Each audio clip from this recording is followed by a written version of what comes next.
Woman and Puppet. Chapter 1. In Spain, the carnival does not finish, as in France, at 8 o'clock on the morning of Ash Wednesday. Over the wonderful gaiety of Seville, the memory that dust we are, etc., spreads its odor of sepulture for 4 days only, and the first Sunday of Lent, all the carnival reawakens. It is the Domingo de Pinatas, or the Sunday of Marmites, the grand fete. All the populous town has changed its costume, and one sees in the streets rags and tatters of red, blue, green, yellow, or rose that have been mosquitonettes, curtains, or women's garments, all waving in the sunlight and carried by a small body of ragamuffins. The youngsters, noisy, mani-colored, and masked, push their way through the crowd of great personages. At the windows one sees, pressed forward, innumerable brunette heads. Nearly all the young girls of the countryside are in Seville on such a day as this.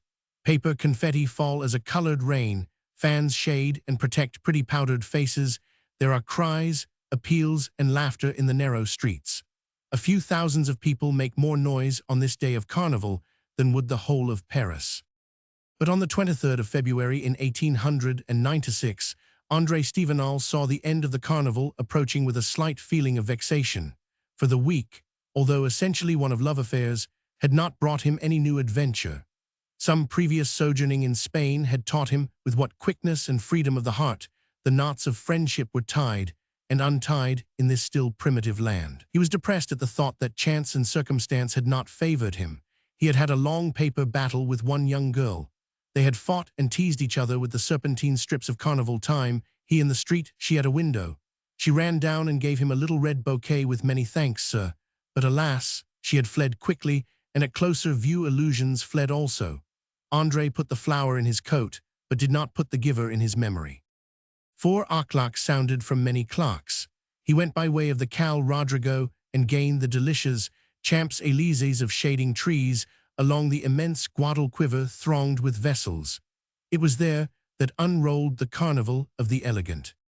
At Seville, the leisured class cannot always afford 3 good meals per day, but would rather go without them than without the outside show of a landau and 2 fine horses. Seville has hundreds of carriages, often old-fashioned but made beautiful by their horses, and occupied by people of noble race and face. André Stevenal made a way with difficulty through the crowd, edging the 2 sides of the vast dusty avenue. The battle of eggs was on. Eggshells filled with paper confetti were being thrown into the carriages, and thrown back, of course. André filled his pockets with eggs and fought with spirit. The stream of carriages filed past carriages full of women, lovers, families, children, or friends. The game had lasted an hour when André felt in his pocket his last egg. Suddenly, there again appeared a young woman whose fan he had broken with an egg earlier in the combat. She was marvelous, deprived of the shade and shelter of the fan that had protected her delicate, laughing features. Open on all sides to the attacks of the crowd and the nearest carriages, she took bravely her part in the struggle, and standing panting, hatless, flushed with heat and frank gaiety, she gave and received attacks. She appeared to be about 22 years old, and must have been at least 18. That she was from Andalusia could not possibly be doubted. She was of that admirable type that was born of the intermixing of Arabs and Vandals, of Semites with the Germans. Such mixing has brought together, in a little valley of Europe, all the perfection of 2 races. Her body, long and supple, was expressive in every line and curve. One felt that even were she veiled one would be able to divine her thought, and that she laughed with her limbs, even as she spoke with her shoulders and her bosom, with grace and with liberty. Her hair was of dark chestnut, but at a distance shone almost black. Her cheeks were of great softness as to contour.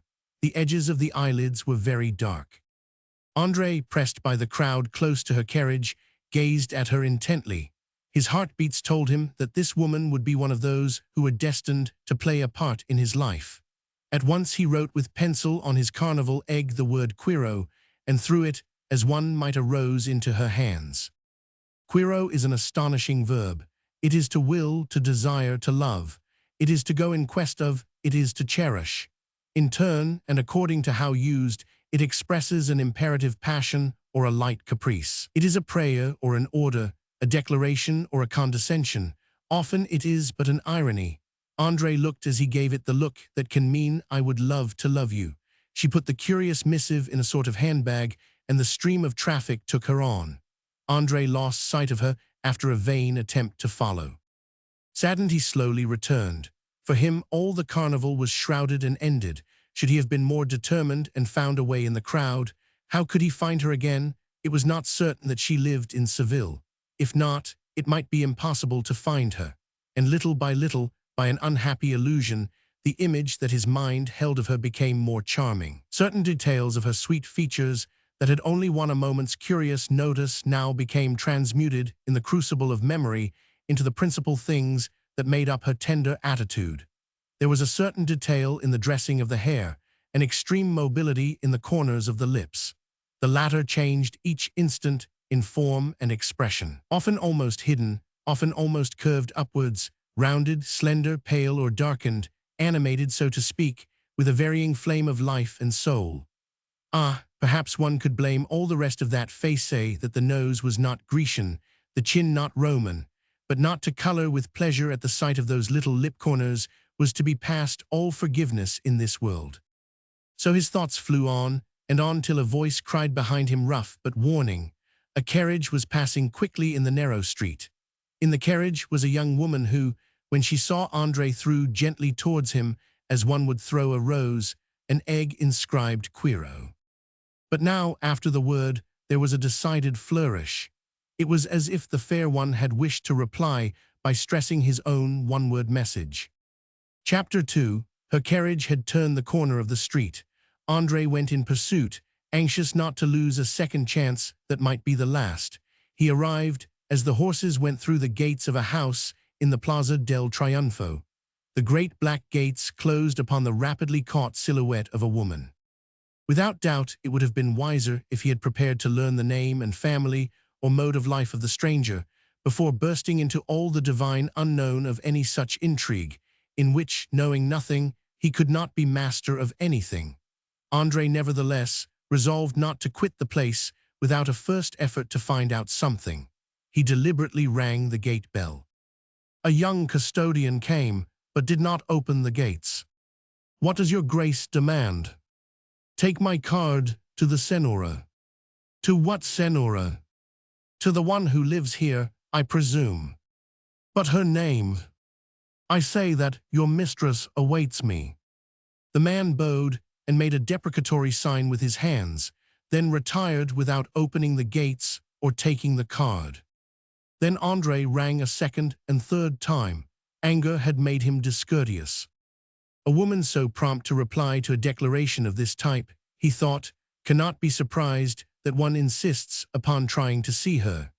It did not occur to him that the carnival and the bacchanal forgives passing follies that are not usually permitted in normal social life. What was to be done? He paced to and fro, but there was no sight of her and no sign. Near the house was a stallkeeper whom André bribed and questioned, but the man replied, "The senora purchases of me, but if she knew I talked of her to anyone, she would buy of my rivals. I can only tell you her name. She is the Senora Dona Concepcion Perez, wife of Don Manuel Garcia. Her husband is in Bolivia."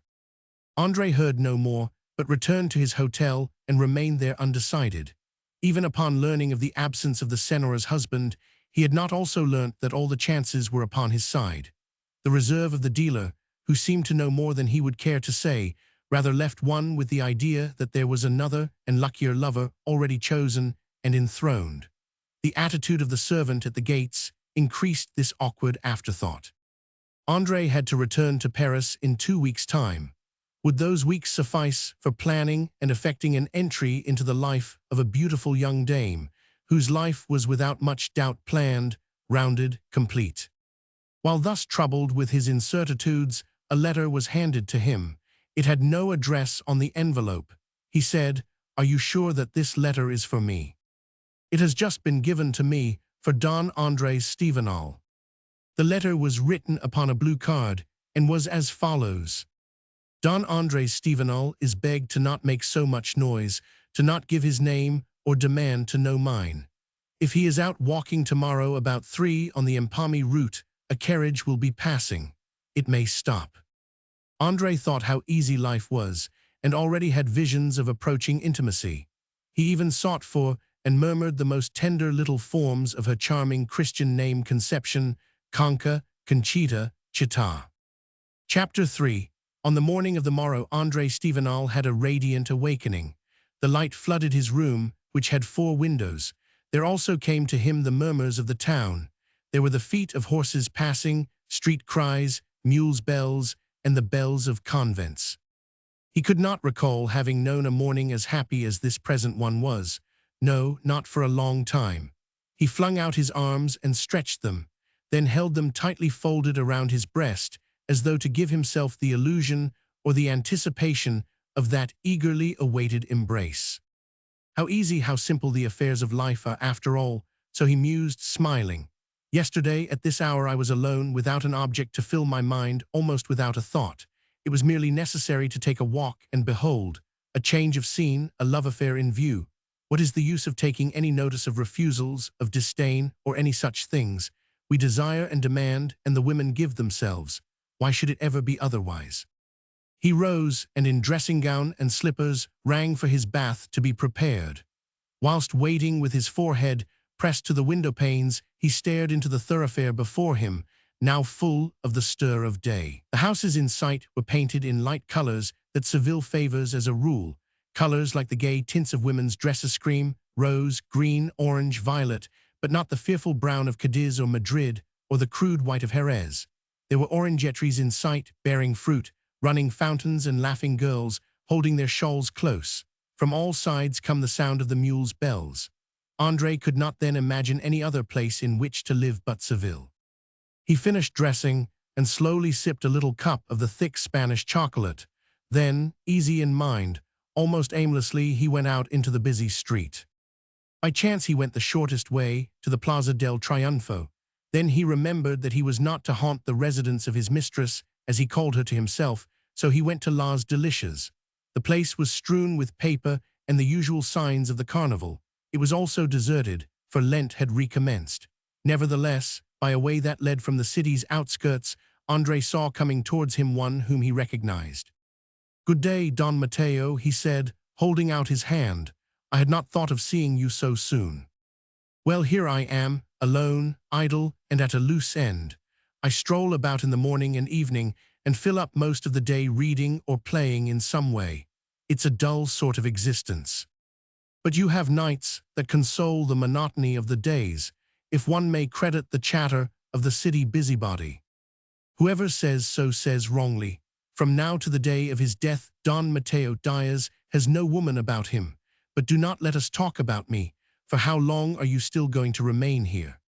Don Mateo was a Spaniard, 40 years old, to whom André had been introduced during his first stay in Spain. He was a man of florid phrase and declamatory gesture, very rich, and famed for his love affairs. So André was surprised to hear that he had renounced the pomps and vanities of the flesh, but did not attempt to weary him with questions. They walked by the river for a time, and all their talk was of Spain, its people, its policy and history. "Then you will come and break your fast or lunch," said Don Mateo. "My place is there, near the Route d'Empalme. We shall be there in a half-hour, and if you will permit me, I will keep you till the evening. I have some fine horses I should like to show off before you." "I agree to take lunch with you," said André, "but I cannot stay. This evening I have a rendezvous that I must not fail to keep. That is a fact. A lady, I ask no questions, but stay as long as you can. When I was your age, I did not want to be bothered with the outer world during my days of mystery. The only person I loved to speak to on such days was the woman of the moment." Don Mateo was silent for a while, then said in a tone of advice, "Guard yourself against the women. I should be the last man to say fly from them, for I have spent my life upon them until now. And if I had my life to live again, the hours passed with women are those I would most desire to revive. But guard yourself, guard yourself." Then, as though he had found a phrase that fitted exactly to his thoughts, Don Mateo added more slowly, "There are 2 kinds of women that one should avoid at all cost, those who do not love you and those who do. Between these 2 extremes, there are thousands of women of great charm, but we do not know how to appreciate them. The lunch would have been very slow indeed if the animation of Don Mateo had not replaced by a monologue the interchange of thought for thought that should have taken place. André was mentally preoccupied and only appeared to hear the half of what his host said to him. As the hour of his assignation drew nearer, the throbbing of his heart, as on the carnival day, came back to him but intensified. It was a kind of persistent appeal within him, and all thoughts save the thought of the longed-for woman were driven out of him. He would have given much for the hands of the dial near him to have pointed to the next hour, but the face of the clock was cold to his emotion, and time would no more flow than the water of a stagnant pond. At last, almost incapable of holding his tongue any longer, he surprised his host by saying, "Don Mateo, you have always given me the best advice. May I confide a secret to you and appeal to your advice again?" "I am entirely yours," replied the Spaniard, rising and making for the smoking room. "I would not ask anyone but you," said André hesitatingly. "Do you know a lady of Seville named Donna Concepcion Garcia?" Mateo leaped up, then rapidly uttered, Concepcion Garcia, but which one? Explain. There are 20,000 Concepcion Garcias in Spain today. It is a name as common as Jean Duval or Marie Lambert in France. For heaven's sake, tell me what is her other name. Is it Perez, Conca Perez? "Yes," said André, completely astonished. Then Don Mateo continued in precise tones. "Concepcion Perez de Garcia, 22, Plaza del Triunfo, 18 years old, hair almost black, and a mouth, heavens, what a divine mouth." "Yes, again," answered André. "Ah, you have done well to mention her name. If I can stop you at the gate in this affair, it will be a good action on my part, and a piece of good luck for you." "Is she a girl who would go to the arms of anyone?" "No, she has had but few lovers. For these times she is chaste and very intelligent, with wit and a knowledge of life. She dances with eloquence, speaks as well as she dances, and sings equally well. Have I said enough?" André could hardly get a word out before Don Mateo resumed. "And she is the worst of women. I hope that God will never pardon her."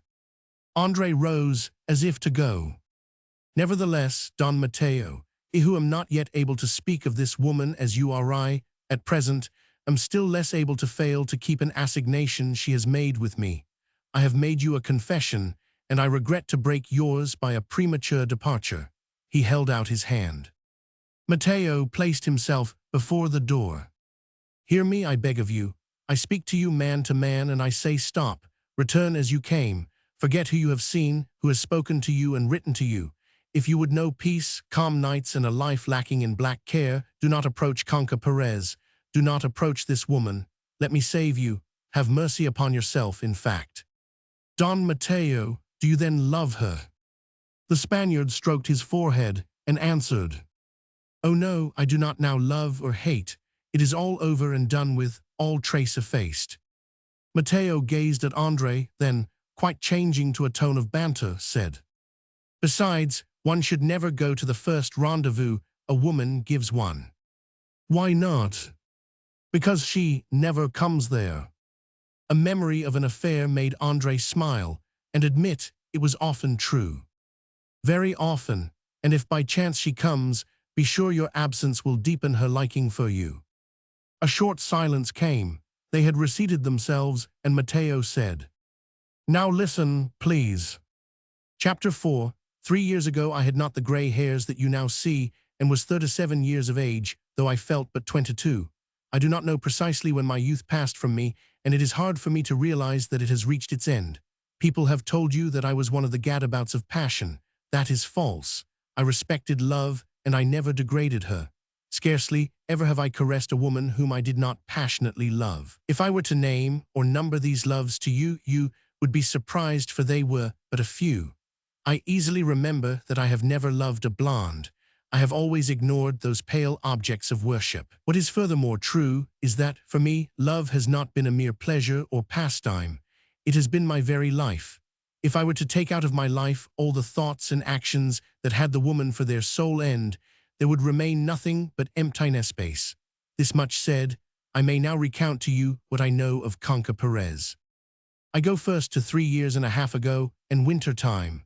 I returned from France, a bitter cold journey to 26th of December, in the express that passes the bridge of the Bidasoa. The snow, already very thick at Biarritz and Saint Sebastian, rendered almost impracticable the traversing of the Guipuzcoa. The train stopped 2 hours at Zumarraga for snow to be cleared away. Later, an avalanche stopped us for 3 hours. All night this snow trouble went on. Sounds were deadened by the fall, and so we were traveling in a silence to which danger gave a touch of grandeur. The morning of the morrow found us at a villa. We were 8 hours late, and had fasted for a day. We learnt at last that we should be hung up at that place 4 days. Do you know a villa by any chance?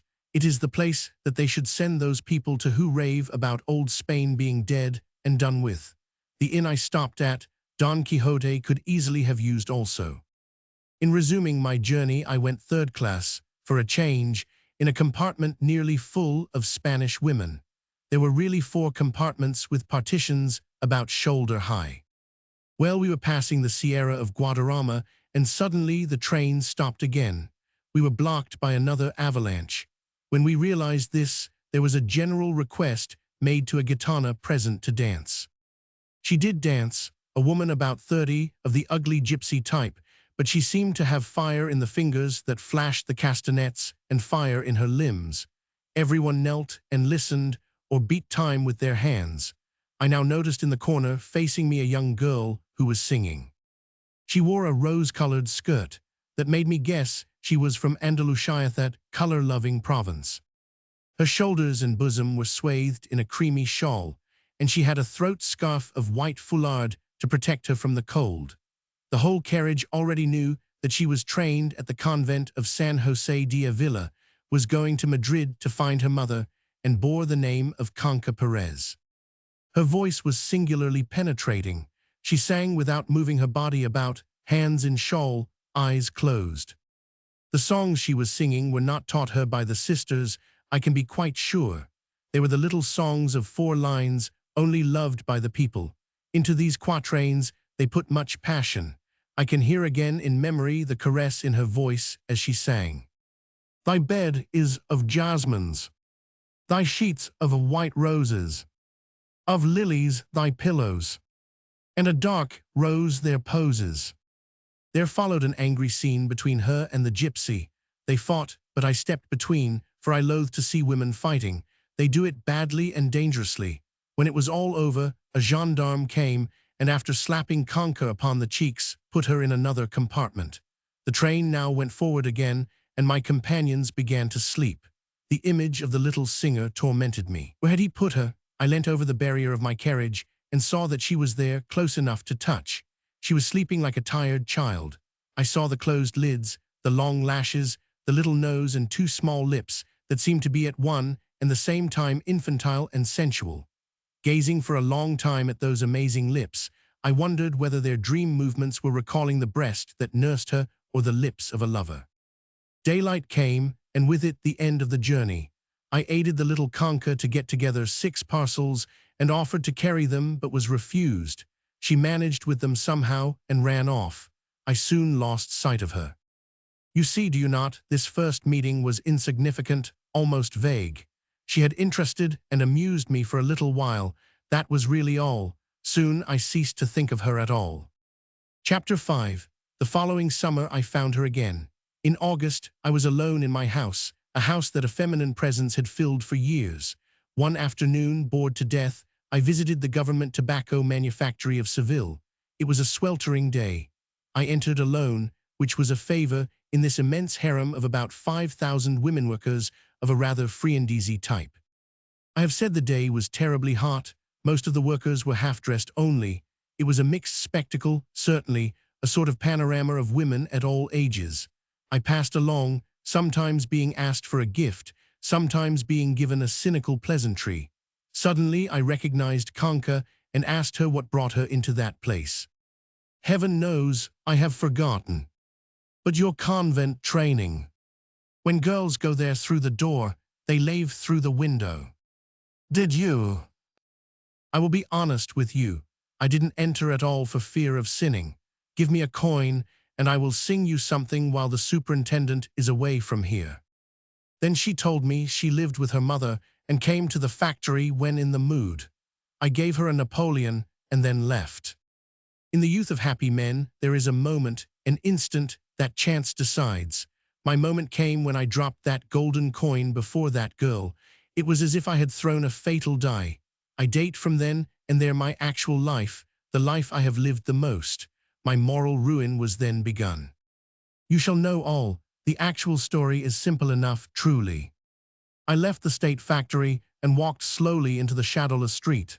There she rejoined me and said, "I thank you, sir." I noted that her voice had changed. The golden gift had evoked in her the emotion that comes with the desire for wealth. She asked me to conduct her home to the Cal Manteros, quite near.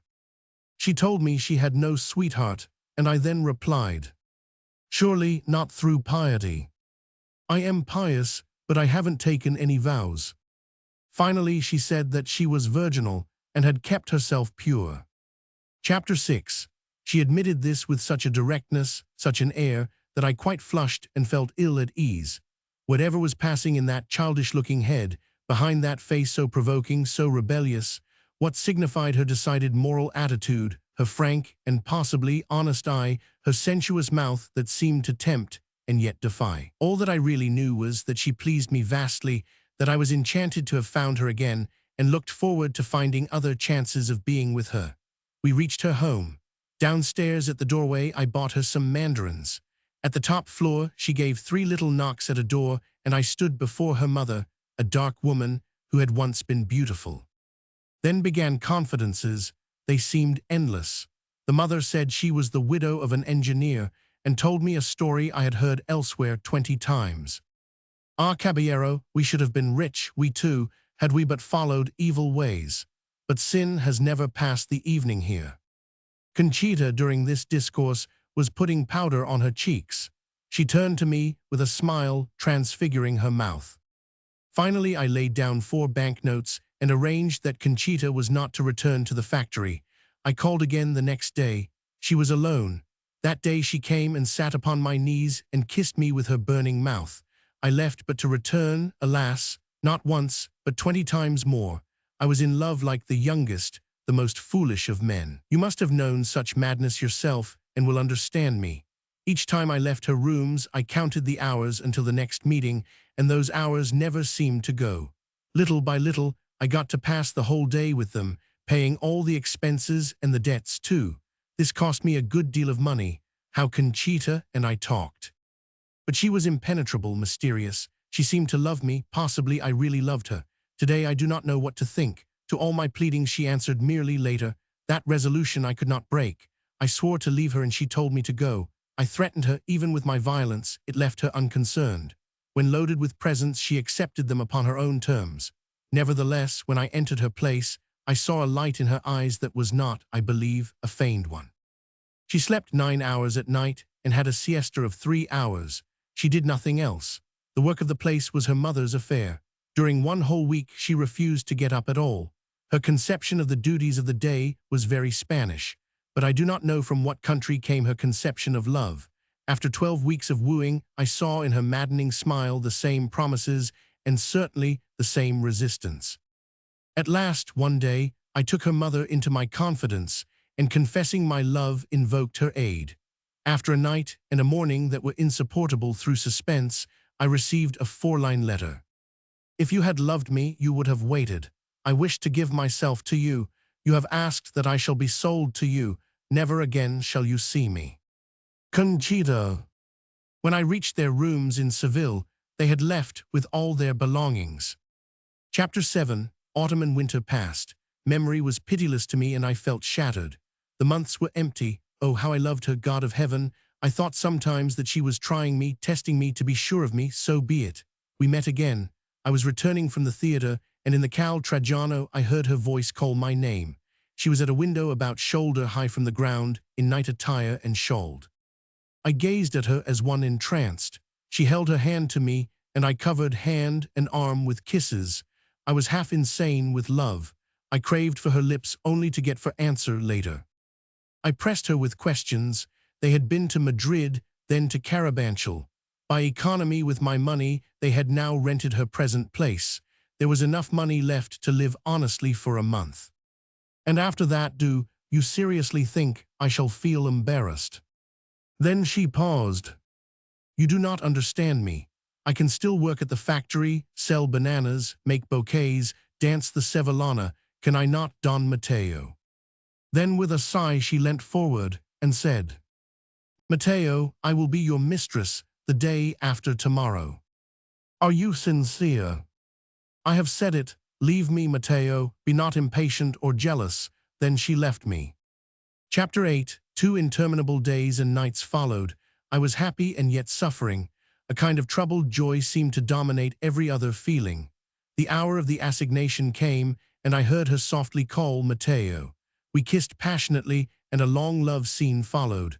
Questions, protestations, appeals. To hasten over what was to me a time of great stress and strain, mental and physical, let me at once say that Concha would in reality consent to nothing but this.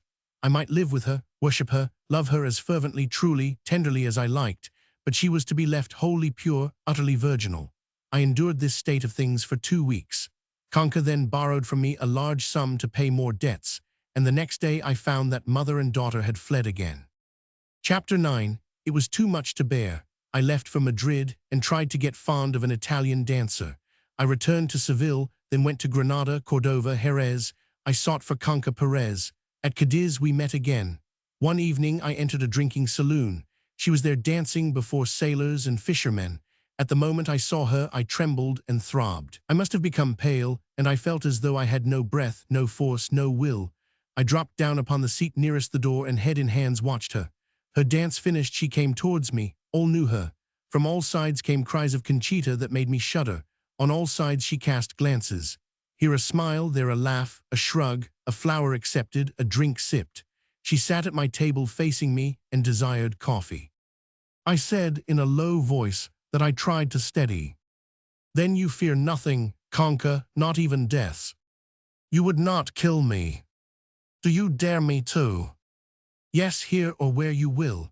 I know you, Don Mateo, as though you were born in my bosom 9 months. Bitter reproaches followed, and I taunted her. She rose, furious, and vowing by her father's tomb that she was virtuous, left me. Chapter 10. After all that had happened, I had 3 paths open before me. To leave her forever. To force her to stay with me. To take her life. I took a 4th path. I submitted to her own way of treating me. Each evening I returned to my cousinage, looking at her and waiting. Little by little, I think, she was more softened towards me. It even seemed sometimes that she had not really intended me the harm that had in fact been done. But the tavern life she now made me lead did not suit me. It never has or can. The Senora Perez was there too. She seemed to know nothing of what had happened. Did she lie? I heard her memoirs once more and paid for her glasses of eau-de-vie. My sole instants of joy were provided by the dances of Concha. Her triumph was the dance named the flamenco. What a tragic dance! It is, so to speak, all passion expressed in 3 acts.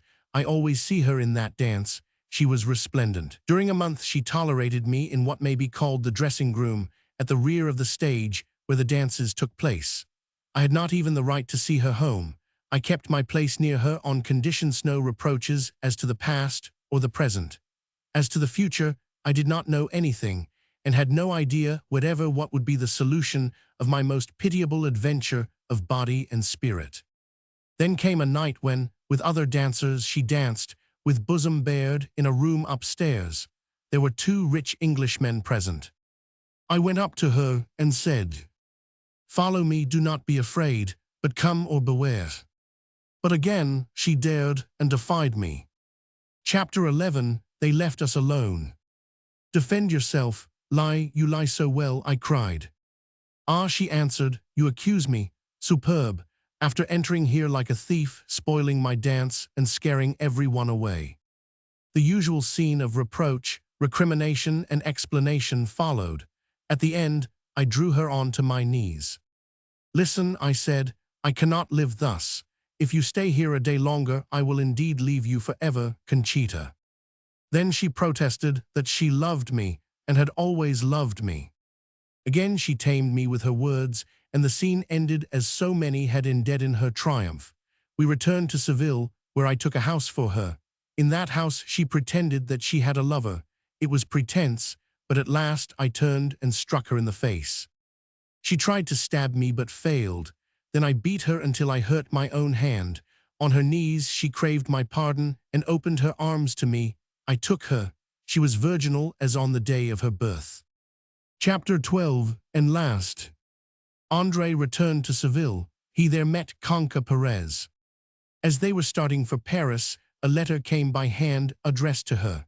A little later in life, André knew that the letter was as follows. My Conchita, I pardon you. I cannot live where you are not. Return to me. Now it is I who kneel to you. I kiss your feet. Mateo. The New Pleasure. Chapter 1. For 4 or 5 years, I lived in a flat that was in a street near the little park Monceau. I was there only for certain days in the week. The flat was not the finest in Paris, but was discreet, and the place generally had a well-valeted look. A distinct drawback was that, although one end of my street gave on to the park, I could not enjoy that latter place much, for the gates were closed every evening before midnight, just when I most deeply appreciate walking for exercise and to take the pure air. One night at the flat, I sat in silent contemplation of 2 blue china cats that crouched upon a white table. I was wondering whether it would be better to pass the time smoking cigarettes or writing sonnets. Another idea was that it might be better to smoke the cigarettes and stare at the painting on the ceiling. Cigarette, sonnet, or stare. The most important thing at such an hour is to have a cigarette ready to hand and lip. It enshrouds all the most material things with scarves of cloud, fine and celestial. It adds something both to the lights and to the dark of the chamber, taking away the hard mathematics of the angles, and by means of a scented magical spell brings to the agitated human spirit a panacea and peace. It brings, too, the land of dreams. On the particular evening I now speak of, there was the intention of doing some writing, and yet the desire to do nothing was active and coercive. Put differently, it was an evening that resembled many other similar evenings of the unlit lamp and ungirt loin. Evenings that ended with a full inkwell, sheets of dead-white writing paper, and a large ashtray full of golden ends of cigarettes, ashes, and unused ideas. Suddenly I was brought back from my open-eyed dreams by the unexpected ringing of the bell. I raised my head and tried to be positive that on Friday night, the 9th of June, I did not await anyone at that hour of the night. A second ring soon came, so I went to the door and drew back the bolt. When the door was opened, I saw a woman waiting. She was wrapped in a sort of mantle, like a traveling cloak, fastened around the throat. Above, the head was poised. I saw that her hair was blonde and that she was young. Beneath the shadow of her tresses gleamed very dark eyes. The face was a trifle teasing in its expression and rather sensual, the mouth being very red. "Do you wish me to come in?" she said, inclining her sweet head upon her shoulder. I drew back, flattened as it were against the wall, suffering from the natural astonishment of a man who has to open his door at such an hour to a woman of whom he has not the slightest recollection, a woman, too, who used the intimate form of address, thou, in the first phrase she used. "My dear lady," I said, with a touch of timidity, as I followed her into my chamber, "spare me any blame. Of course I recognize you clearly, but by some lapse of memory I do not recall your name. Is it not Lucian or Tatat?" She smiled a tender, indulgent smile, but making no reply, unfastened her mantle. Her robe was of sea-green silk, with an iris pattern. Snared in the low-cut corsage were beautiful breasts that seemed as though they longed to burst forth a flow of imprisoned beauty. Clasped around each of the nude, dark arms was a golden snake, with glittering emerald eyes. Around the throat of darkest cream were 2 rows of pearl spools that had meant the loss of many lives. If you remember me, it is because we have met in the land of dreams, or in some land of the mind, where it seems that dreams come true. I am Callisto, daughter of Lamia. During 1800 years my tomb has had peace. It is in the flowerful fields and woods of Daphne, near to the hills where were the voluptuous dwelling places of Antioch. But in these days even the tombs have no abiding home. They took me to Paris, and my shadow or spirit followed. For a long time, I slept in the icy caves of the Louvre. I should have been there forever and ever if it had not been for a great and grand pagan, a really holy man, Louis Menard. He is the only living man in all this land who knows today the signs and symbols of the ancient divinities.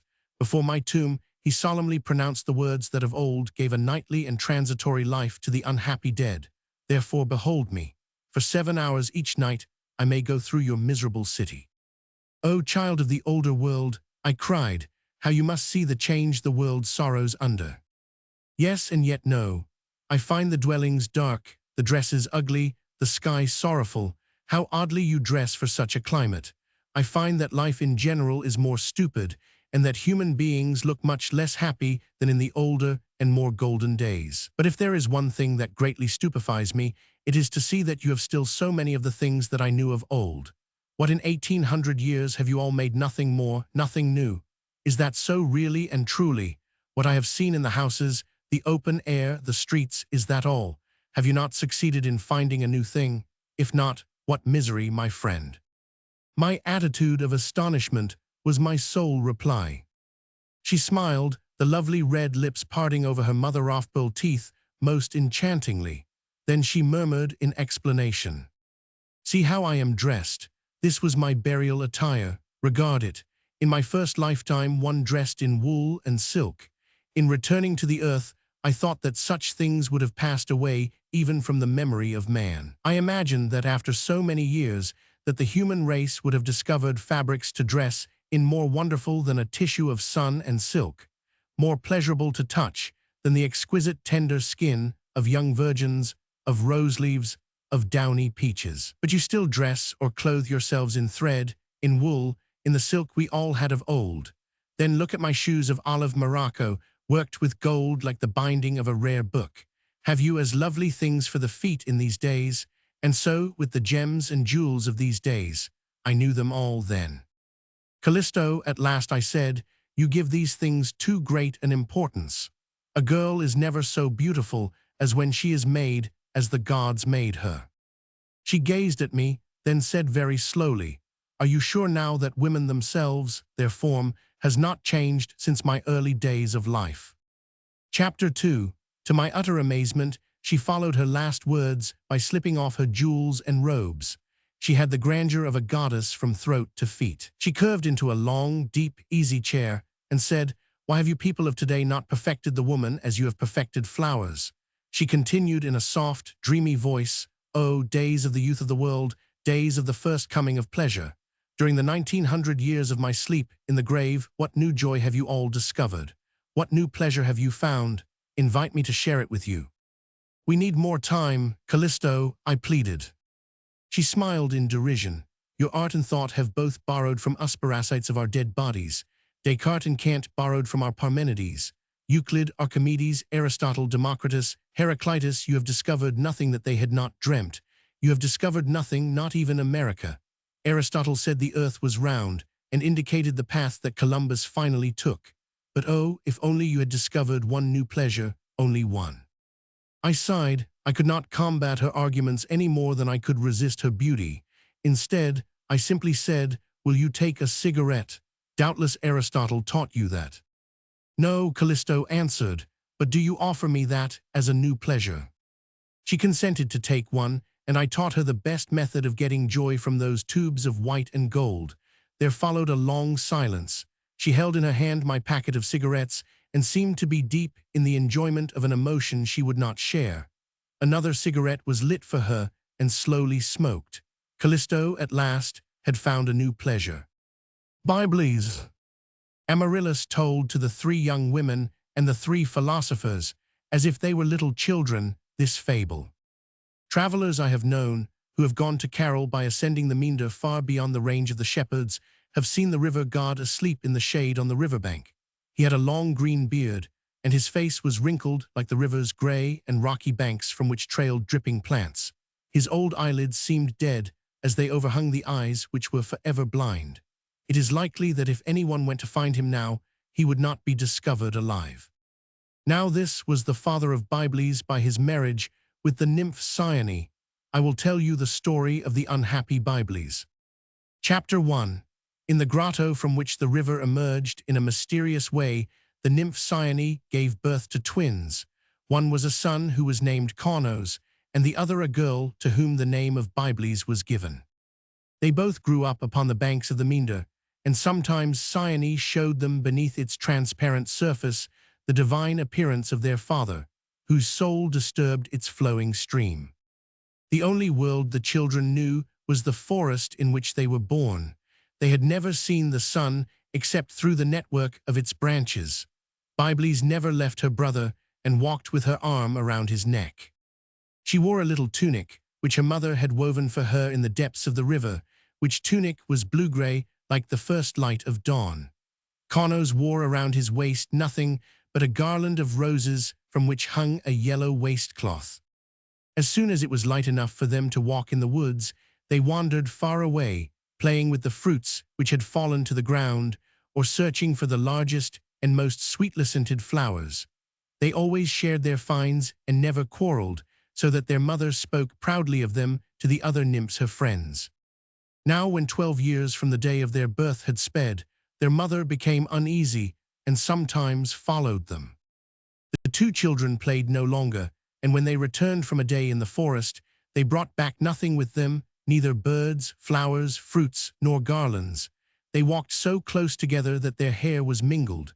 Byblis' hands strayed about her brother's arms. Sometimes she kissed him upon the cheek, then they both remained silent. When the heat was too great, they glided beneath the low branches, and lying on their breasts upon the sweet-smelling grass talked and adored each other without ever withdrawing from each other's embrace. Then Cyane took her son aside and said to him, "Why are you sad?" Carnos replied, "I am not sad. I used to be when I was playing and laughing. Now everything is changed. I no longer feel the need of play, and if I do not laugh it is because I am happy."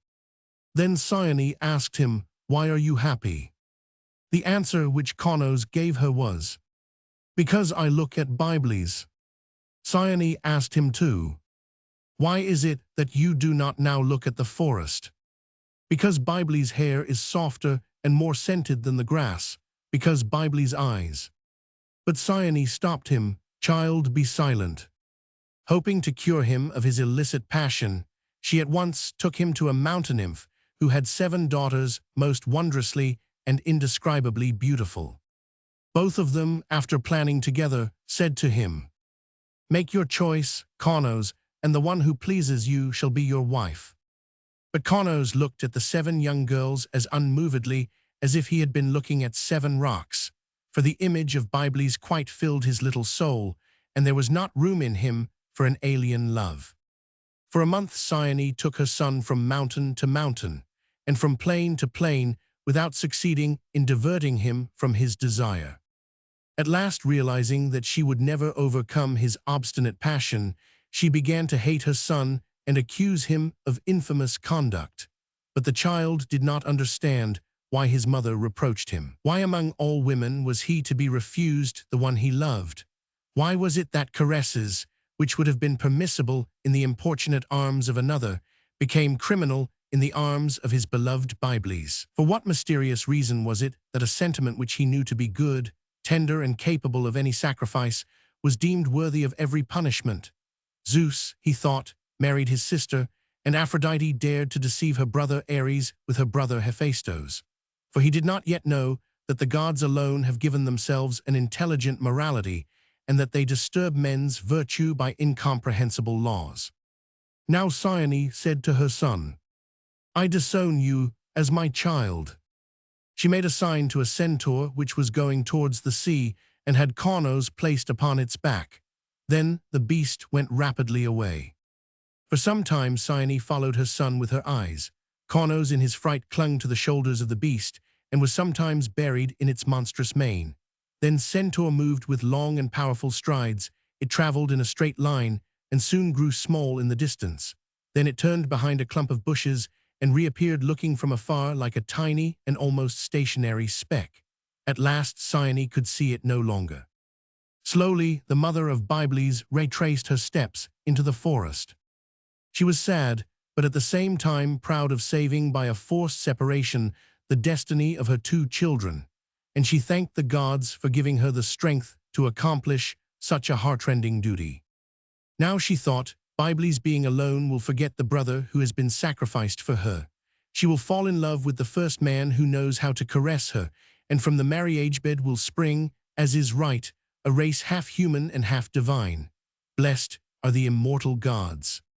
But when she returned to the grotto, little Biblis had disappeared. Chapter 2. When Biblis found herself alone upon the little bed of green leaves upon which she had slept by her brother's side every night, she had in vain tried to sleep, but that evening dreams came not to her. She went out into the warm night. A gentle breath of air swayed the darkness of the forest. She sat down and watched the flowing stream. Why, she thought, has not Conos come back? What has called him away and kept him from me? Who is it, Father, that is separating us?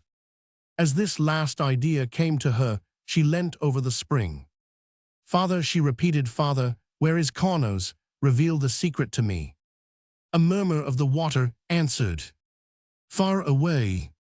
Biblis, in a fright, quickly continued, when will he return? When will he come back to me? Never, the spring replied. Dead, is he dead? No. Where shall I see him again? The spring spake no more. Its gentle ripple resumed its monotonous sound. No divine presence seemed to live in its clear waters. Biblis got up and fled. She knew the path by which Conos had started with his mother. It was a narrow track which wound from tree to tree as it buried itself in the forest. She had not traversed it often, for it ran through a valley infested with serpents and dangerous beasts. This time her desire overcame her fear, and she tremblingly followed the path with all the speed of which her little bare feet were capable. The night was not very dark, but the shadows thrown by the moon are black, and behind the mighty trees, Biblis had to feel her way. She reached a spot where the pathway split in two. Which direction was she to take? Which path was she to follow? On her knees she for a long time sought for a footstep to guide her, but the earth was dry. Biblis could see nothing. As she lifted her head, she perceived that, hidden in the foliage of an oak, a tree nymph with green breasts was watching her with a smile. Oh, Biblis cried, which way did they go? Tell me if you saw them. The tree nymph extended one of her long branch-like arms to the right, and Biblis thanked her with a grateful glance. She walked on that night for a long way. The pathway seemed never-ending, and besides, it was hardly visible beneath a covering of dead leaves. It ceaselessly wound its way, determined in its direction by the chance of the soil and the position of the trees. It seemed to climb up and descend into the shadows forever. At last, worn out with fatigue, Biblis fell to the ground and went to sleep. She awakened in the morning when the sun was high in the heavens with a soft, warm sensation upon her outstretched hand. She opened her eyes to see a white hind gently licking her. But at Biblis' first movement, the graceful animal jumped up, pricked its ears, and fixed its lovely dark eyes, which glittered like a mountain stream, upon a distant point. Hind, Biblis said, to whom do you belong? If your mistress is the goddess Artemis, guide me, for I know her. I offer up to her in the full moonlight libations of goat's milk, which are very pleasing to her, and Hind, she loves me dearly. If you are one of her company, listen to the voice of my anguish, and be sure that by so doing you will not displease the kind huntress of the night. The hind appeared to understand. It started off at a pace slow enough for the child to follow. In this way they both traversed a vast expanse of forest and crossed two streams, the hind crossing them with a bound, while Biblis had to wade knee-deep across them. Biblis was full of confidence. She was now sure that she was upon the right track. Without a doubt, the hind had been sent by the goddess herself out of gratitude for her devoutness, and the divine animal was leading her through the woods to her beloved brother from whom she would never again be separated. Every step took her nearer to the place where she would see Conos again. She could even now feel upon her breast the fugitive's affectionate embrace. A part of his breath seemed to have entered into the atmosphere and to have charmed the breeze. Suddenly the hind stopped. She slid her long head between two young trees, where at the same time the horns of a stag appeared, and just as if she had reached the end of her journey, the hind lay down with her hoofs beneath her and her head upon the ground. "Connos," Byblis called aloud, "Connos, where are you?" Her only answer was from the stag, as he took a few steps towards her and threatened her with his terrible horns, which were interwoven like 10 brown serpents. Then Byblis understood that the hind, like her, had come to meet her lover, and that it was perhaps useless to reckon upon the help of these entirely absorbed by an inward passion. She turned back, but she was lost. She took another track, which rapidly descended to an invisible path. Her poor little weary feet stumbled over the stones, caught in the roots, and slipped upon the brown carpet of pine needles. At a turn in this uneven path, which followed the course of a stream, she stopped before a divine couple. They were 2 nymphs of different orders, one of them having authority over the forests and the other the spring waters. The Oread had brought to the Naiad the fresh offerings received from men, and both of them were bathing in the stream, sporting and embracing as they did so. "Naiad," Byblis said, "have you seen the son of Cyane?" "Yes, his shadow has passed over me. It was yesterday at sunset." "From what direction did he come?" "I do not know." "Where was he going?" "I did not follow him." Byblis uttered a profound sigh. "Did you," she asked the other nymph, "see the son of Cyane?" "Yes, far away from here in the mountains." "Whence did he come?" "I did not follow him."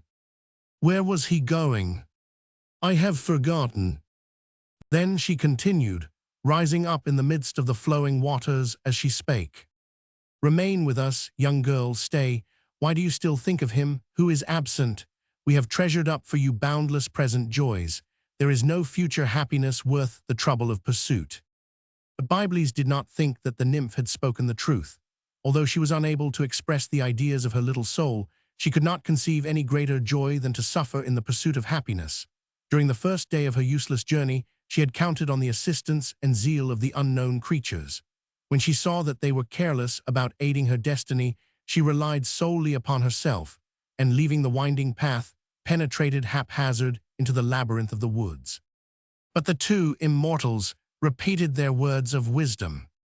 "Stay with us, young girl, stay. Why do you still think of the absent one? There is no future happiness worth the trouble of pursuit." Long, long afterwards, the child, as she crossed the mysterious mountain, could hear in the distance 2 clear voices calling together. Byblis.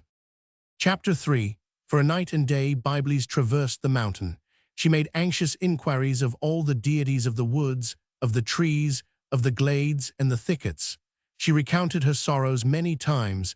She tremblingly implored their assistance and wrung her little hands, but not one of them had seen Connos.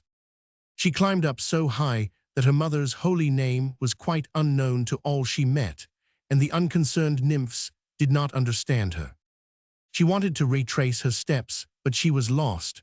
On every side she was surrounded by a confused colonnade of enormous pine trees.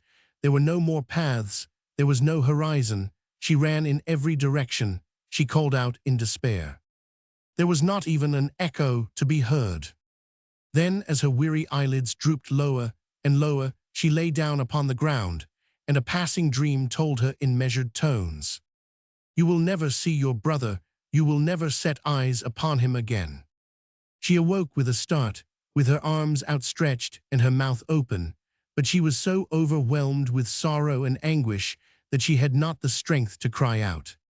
The moon rose red like blood behind the high black outlines of the pine trees. Byblis could hardly see it. It seemed to her that a humid veil had been dropped over her long eyes. An eternal silence had enveloped the sleeping woods. Then a large tear gathered in the corner of her left eye. Byblis had never before wept. She believed that she was about to die and sighed as if divine solace had come to her aid in a mysterious way. The tear grew, trembled, became larger still, and then suddenly trickled down her cheek. Byblis remained motionless, with fixed eyes in the light of the moon. Then a large tear filled the corner of her right eye. It grew like the other and trickled down her right cheek. 2 other tears came, 2 burning drops which flowed down the moist track made by the other. They reached the corner of her mouth. A delightful bitterness overcame the worn-out child. Then nevermore would her hand touch the beloved hand of Cornos. Nevermore would she see the gleam of his black eyes, his dear head, and wavy hair. Never again would they sleep side by side in each other's arms upon the same bed of leaves. The forests no longer knew his name. An overwhelming outburst of despair made Byblis hide her face in her hands, but such an abundance of tears moistened her inflamed cheeks that she seemed to feel a miraculous spring washing away her sufferings like dead leaves upon the waters of a torrent.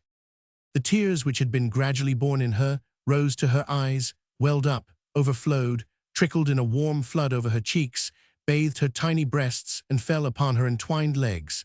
She did not feel them trickle one by one between her long lashes. They were a gentle and never-ending stream, an inexhaustible flood, the outpouring of an enchanted sea. But awakened by the moonlight, the deities of the forest had gathered from every side. The bark of the trees became transparent and allowed the faces of the nymphs to be seen, and even the quivering naiads left the water and the rocks and came into the woods. They all crowded around Byblis and spoke to her, for they were frightened because the river of the child's tears had traced in the earth a sinuous track which was slowly extending towards the plain. But now Byblis could hear nothing, neither voices, footsteps, nor the night wind. Her attitude little by little became eternal. Her skin had assumed beneath the deluge of tears the smooth white tint of marble washed by the waters. The wind would not have disturbed one of her hairs, which were as long as her arms. She died like pure marble. A vague light still illuminated her vision. Suddenly it went out, but fresh tears still flowed from her eyes. In that way was Byblis changed into a fountain. Leader. There was not light enough in which to clearly see any creature or thing. It was twilight, the time of the gauzy haze that haunts our dreams. Moonbeams were beginning to light up the blackest branches of trees, moonlight and the shine of flinching silver stars. There were 4 young Corinthians reclining upon the ground near to 3 young men. They were deep in pleasant thought, but opened their eyes wide when the grave Melandrian said these words. I will tell you the story of the swan and the little nymph who lived upon the banks of the Eurotas. It is a story in praise of blissful shadows. He half raised himself, and what he told his companions now follows. Chapter 1. In those days there were no tombs by the roadside and no temples upon the hills. Men themselves scarce existed. There was not much talk of them. The earth was given up to the joy of the gods, and the times favored the birth of amazing divinities. It was the time of Echnida and the chimera of Pasiph and the Minotaur. The young ones that there were went pale through the woods, fearing to be waylaid by dragons. Nevertheless, upon the humid banks of the river Eurotas, where the trees were so thick that one could not see the light, there lived an extraordinary young girl who was blutinted like the light of the night, mysterious as the moon and sweet as the Milky Way. That was why they had named her Leda. She was in truth almost blue, for the blood of the iris was in her veins, and not the blood of the rose that is in your own veins. Her lips shone with blue like her eyes. Her hair was so abundant that she sometimes seemed to have long wings. She loved only the water and the night. Her chief pleasure was to walk upon the soft, springy, spongy turf of the banks near the water. She could feel the cold moisture of the water, but hardly see the water itself, and her naked feet had little shudders of pleasure and were softly moistened. For she did not bathe in the river because of her fear of the jealous water nymphs, and she did not want to give herself up to the water entirely. But she loved to moisten her body and hair with the sweet river water. Sometimes she took up into her hands the freshness of the flood and poured it between her young breasts, watching it trickle down and run away. Sometimes she laid her full length down upon the bank and drank from the surface of the water slowly, sweetly. Then she seemed like a thirsty little animal. Such was chiefly her life, that and thinking upon the satyrs. Sometimes one came upon her unexpectedly, but fled in affright, for they all thought her to be phbe and austere to those who saw her naked. She would have liked to talk to them had they stayed near her.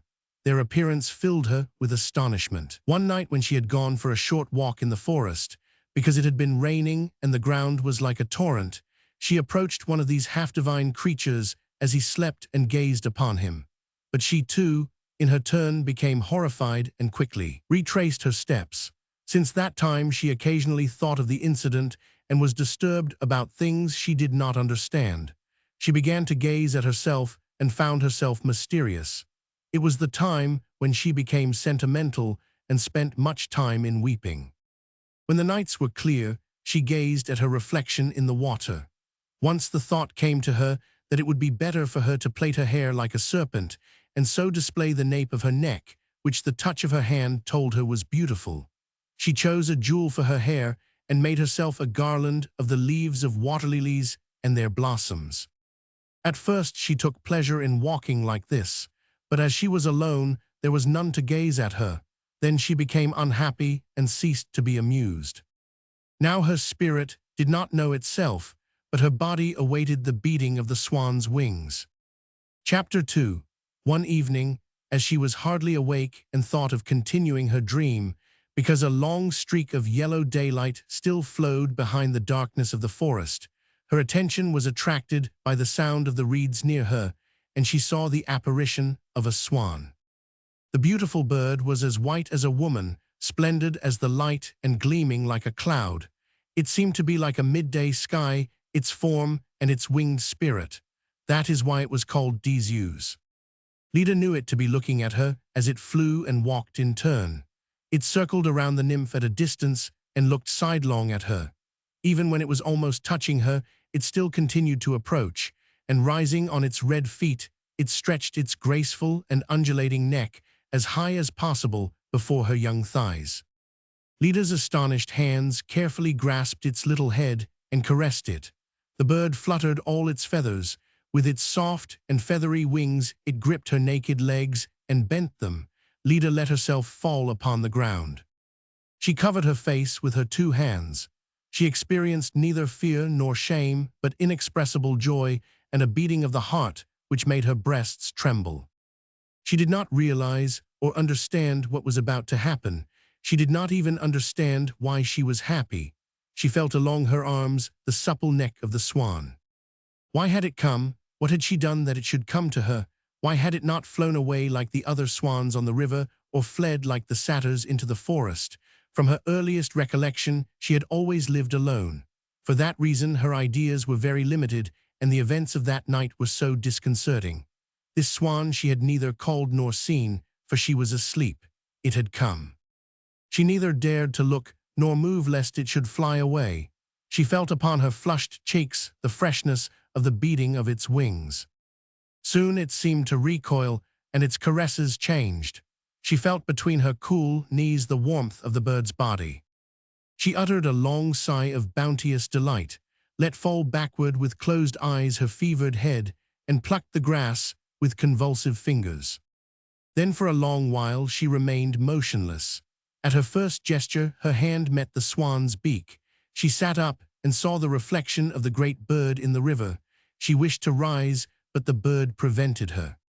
She wished to take a little water in the palm of her hand and moisten her flesh, but the swan prevented her with its wing.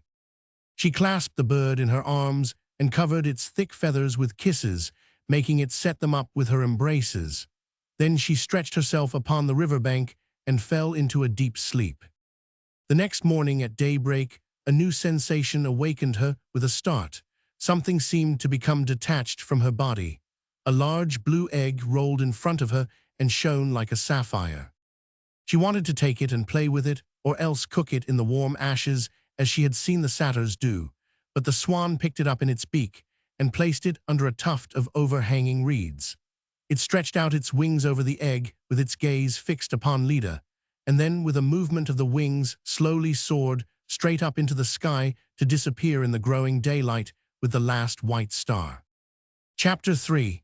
Leda hoped that the following night the swan would come back to her, and she waited for it in the reeds by the riverside near the blue egg, which was born of their miraculous union. The Eurotas was covered with swans, but her swan was not among them. She would have recognized it from 1,000, and even with her eyes shut would have perceived its approach. But it was very certain that the one was no longer there. Then she took off her garland of water-lily leaves, dropped it into the stream, let down her hair, and began to weep. When after a time she dried her eyes, a great satyr was near her, though she had not heard his approach. Now she was no longer like Phbe, she had lost her virginity. The satyrs were no longer afraid of her. She leapt to her feet and drew back in affright. The satyr gently said to her, "Who are you?" "I am Leda," she replied. He was silent for a moment and then went on. "Why are you different from the other nymphs? Why are you blue like the water and the night?" "I do not know." He looked at her in great astonishment. "What are you doing here all alone?" "I am waiting for the swan." She was looking at the river. "What swan?" he asked. "The swan, I did not call it, I did not see it, but it appeared. I was so surprised, I will tell you." She told him what had happened and parted the reeds to show him the blue egg. The satyr understood. He began to laugh and gave her vulgar explanations, which she stopped by putting her hand over his mouth. Then she cried, "I do not wish to know, I will not know. Oh, you have told me. Oh, it is frightful. Now I shall not be able to love the swan, and I shall die of unhappiness." He seized her by the arm in his passion. "Do not touch me," she cried through her tears. "Oh, how happy was I this morning. I did not realize how happy I was. Now if it return, I shall not love it. Now you have told me. Ah, how wicked you are." He embraced her and caressed her hair. "Oh, no, no, no," she cried. "Do not do that. Oh, if the swan were to come back. Alas, alas, all is ended." She stood with staring eyes and open mouth without weeping, but with hands trembling with fear. "I would like to die. I do not even know whether I am mortal. I would like to die in the water, but I fear the naiads, lest they make me join them. Oh, what have I done?" She sobbed bitterly in his arms, but a serious voice spake before her, and when she opened her eyes, she saw the river god crowned with green leaves, rising half out of the water and leaning upon a staff of light wood. He said, "You are quite right, but you have loved the symbol of all that is light and glorious, and you have been united to it. Of the symbol is born the symbol, and of the symbol will be born beauty. It is in the blue egg which you have seen. Since the beginning of the world it has been called Helen, and the last man of all shall know of her existence. You were full of love because you were ignorant. For that, let the blessed darkness be praised.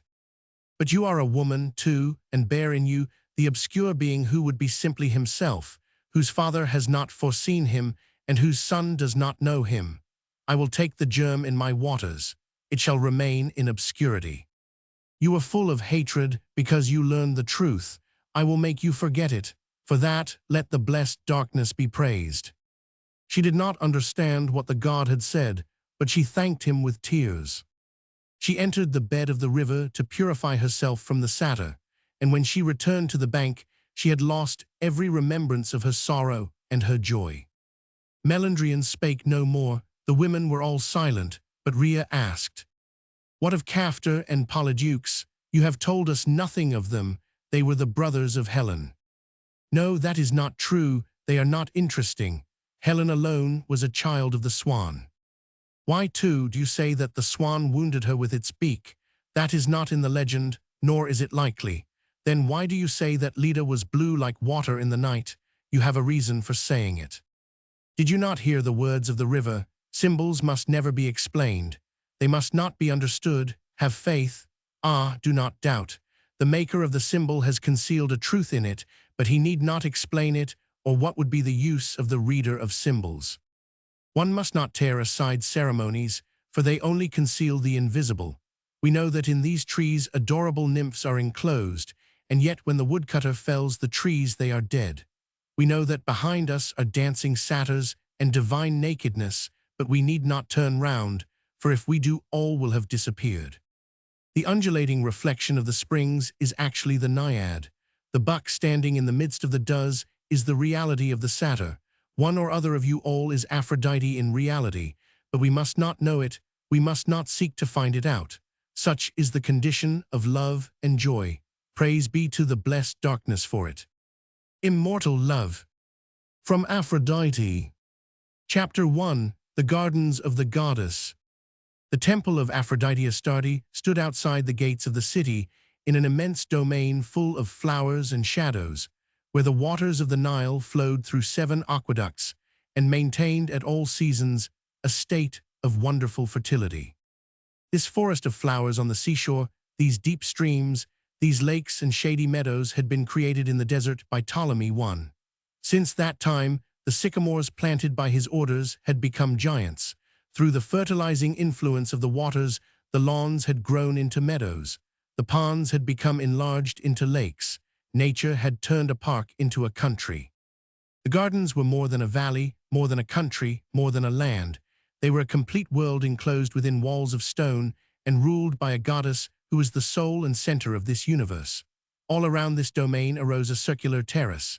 Its boundary was not a wall, it was a colossal city consisting of 1,400 houses. A like number of courtesans dwelt in this holy city and represented in this spot alone 70 different races. These sacred houses were uniform in design and had upon each door the courtesan's name who dwelt there. Upon each side of the door were 2 rooms without walls upon the side next to the gardens. The room to the right was where the courtesan arrayed in all her finery sat to await the arrival of her visitors. The room on the left was at the disposal of those who wished to pass the night in the open air without sleeping on the grass. On opening the door, a passage gave entrance to a vast courtyard paved with marble, the middle of which was adorned by an oval basin. A peristyle provided the shade around this great square of light and formed a zone of coolness for the entrance to the 7 rooms of the house. At the back stood the altar, which was of red granite. Every woman had brought from her own country a little image of the goddess, and as it stood there upon the altar of the house, it was worshipped by each one in her own tongue. Lakme, Ashtoreth, Venus, Iskta, Freya, Mylata, and Cypris were some of the holy names of their divinity of pleasure. Some worshipped the divinity in the symbolical shapes of a sea pebble, a conical stone, or a large prickly shell. In many of the houses, there was upon a wooden stand a rough statuette with thin arms, large breasts, and huge thighs. They placed a myrtle branch at the feet of the idol, strewed the altar with rose leaves, and burnt a grain of incense for each prayer which was granted. The goddess was the confidant of all their sorrows, the witness of all their labors, and the supposed cause of all their pleasure. At the courtesan's death, the image was placed in her fragile coffin as a guardian of her tomb. The most beautiful of these girls came from the kingdoms of Asia.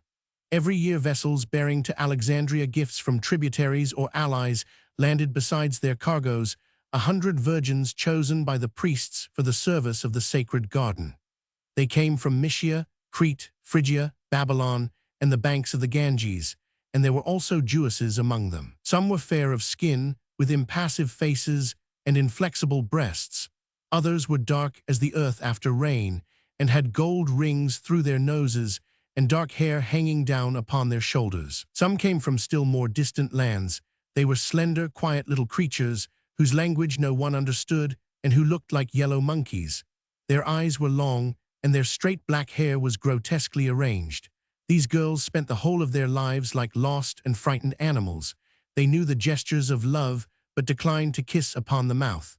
They amused themselves by playing childish games. In a meadow apart, the fair and rosy daughters of the north lived together, sleeping upon the grass. These were women from Sarmatia, with triplet-plaited hair, robust limbs, and square shoulders, who made themselves garlands of the branches of trees and wrestled among themselves for amusement. There were flat-nosed hairy Scythians and gigantic Teutons who terrified the Egyptians with their hair, which was lighter than an old man's, and their flesh, which was softer than a child's. There were Gauls like animals, who laughed without reason, and young Celts with sea-green eyes, who never went out naked. The women of Iberia, too, who had swarthy breasts, spent their days together. They had heavy masses of hair which was skillfully arranged and did not remove the hairs from their bodies. Their firm skins and strong limbs were much in favor with the Alexandrians. They were as often employed as dancers as taken for mistresses. In the shade of the palm trees dwelt the daughters of Africa, the Numidians veiled in white, the Carthaginians clad in black gauze, and negresses clad in many-colored costumes. There were 1,400 women. When a woman once entered the sacred garden, she never left it till the first day of her old age came upon her. She gave to the temple half of her gains, and the rest sufficed for her food and perfumes.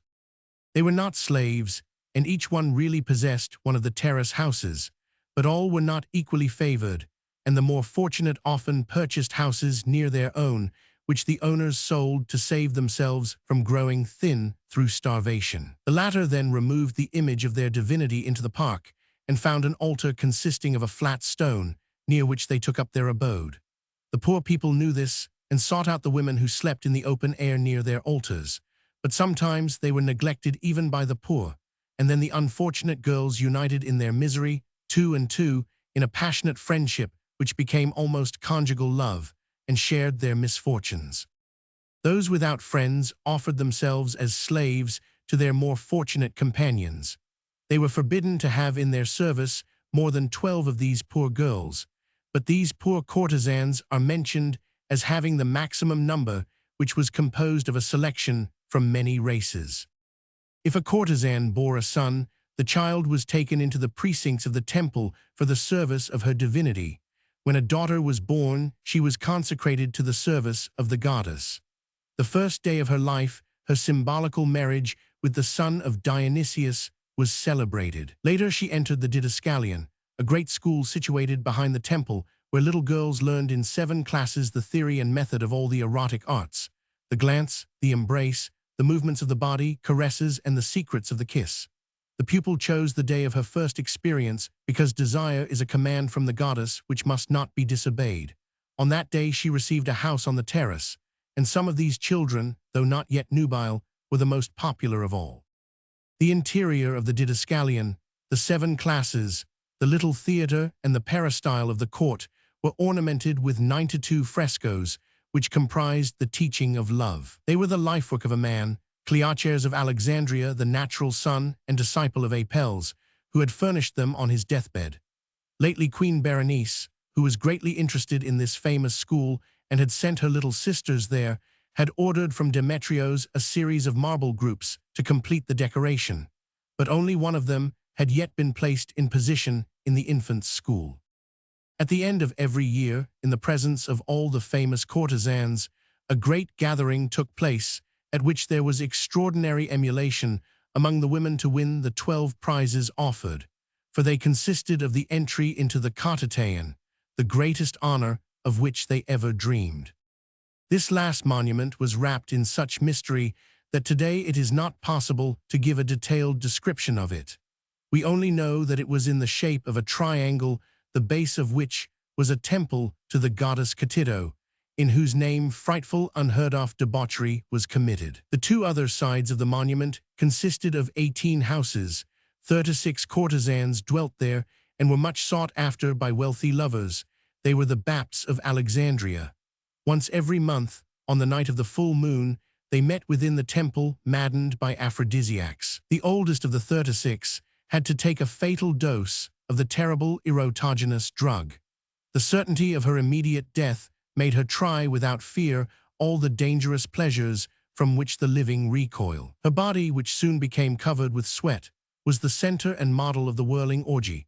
In the midst of loud wailings, cries, tears, and dancing, the other naked women embraced her, mingled their hair in her sweat, rubbed themselves upon her burning skin, and derived fresh ardor from the interrupted spasm of this furious agony. For 3 years these women lived in this way, and at the end of 36 months, such was the intoxication of their end. Other but less venerated sanctuaries had been built by the women in honor of the other names of Aphrodite. There was an altar consecrated to the Iranian Aphrodite, which received the chaste vows of sentimental courtesans, another to Aphrodite Apostrophia, where unfortunate love affairs were forgotten, and there were many others. But these separate altars were only efficacious and effective in the case of trivial desires. They were used day by day, and their favors were trivial ones. The suppliants who had their requests granted placed offerings of flowers on them, while those who were not satisfied spat upon them. They were neither consecrated nor maintained by the priests, and consequently their profanation was not punishable. The discipline of the temple was very different. The temple, the mighty temple of the great goddess, the most holy place in the whole of Egypt, was a colossal edifice 336 feet in length, with golden gates, standing at the top of 17 steps at the end of the gardens. The entrance was not towards the east, but in the direction of Paphos, that is to say the northwest. The rays of the sun never penetrated directly into the sanctuary. 86 columns supported the architraves. They were all tinted with purple to half their height, and the upper part of each stood out with indescribable whiteness, like the bust of a woman from her attire.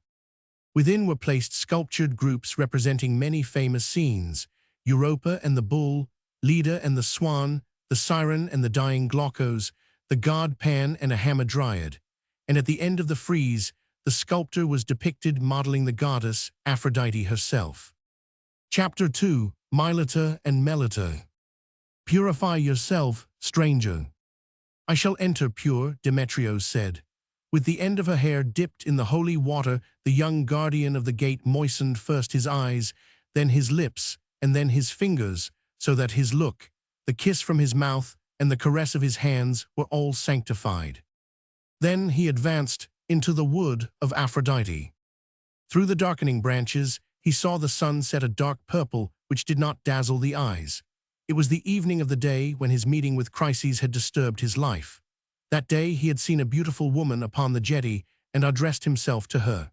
She had declined his advances, though he was Demetrios, the famous sculptor, a young, wealthy, and handsome man, and the accredited lover of Queen Berenice. To obtain her favor, Chryses, the courtesan, had imposed upon him 3 almost impossible conditions. She required him to present to her the silver mirror of Bacchus, the famous courtesan, her friend, the ivory comb worn by Tauni, the wife of the high priest, and last of all the necklace of pearls from the neck of the statue of the goddess Aphrodite within the holy temple. The first 2 of her demands could be carried out possibly even without the shedding of blood, but her third behest would mean the committal of an act of sacrilege punishable by death, before which the boldest would hesitate. The feminine soul is so transparent that men cannot believe it to be so. Where there is only a straight line, they obstinately seek the complexity of an intricate path. This was why the soul of Chryses, in reality as clear as that of a little child, appeared to Demetrios more mysterious than a problem in metaphysics. When he left her on the jetty, he returned home in a dream, unable to reply to the questions which assailed him. What would she do with the 3 gifts she had ordered him to procure her? It was impossible for her to wear or sell a famous stolen mirror, the comb of a woman who had perhaps been murdered in its acquirement, or the necklace of pearls belonging to the goddess. By retaining possession of them, she exposed herself every day to a discovery which would be fatal to her. Then why did she ask for them? Was it to destroy them? He knew that women did not rejoice in secrets, and that good luck only pleased them when it was well known to everyone. Then, too, by what divination or clairvoyance had she judged him to be capable of accomplishing 3 such extraordinary deeds? Surely, if he had wished, Chryses might have been carried off, placed in his power, and become his mistress, his wife, or his slave, as he pleased. He had too the chance of destroying her. Revolutions in the past had accustomed the citizens to deaths by violence, and no one was disturbed by the disappearance of a courtesan. Chryses must know him, and yet she dared. The more he thought of her, the more her strange commands seemed to please him. How many women were her equal? How many had presented themselves to him in an unfavorable manner? What did she demand? Neither love, gold, nor jewels, but 3 impossible crimes. She interested him keenly. He had offered her all the treasures of Egypt. He realized now that if she had accepted them, she would not have received 2 obols, and he would have wearied of her even before he had known her. 3 crimes, assuredly, were an uncommon salary, but she was worthy to receive it, since she was the woman to demand it, and he promised himself to go on with the adventure.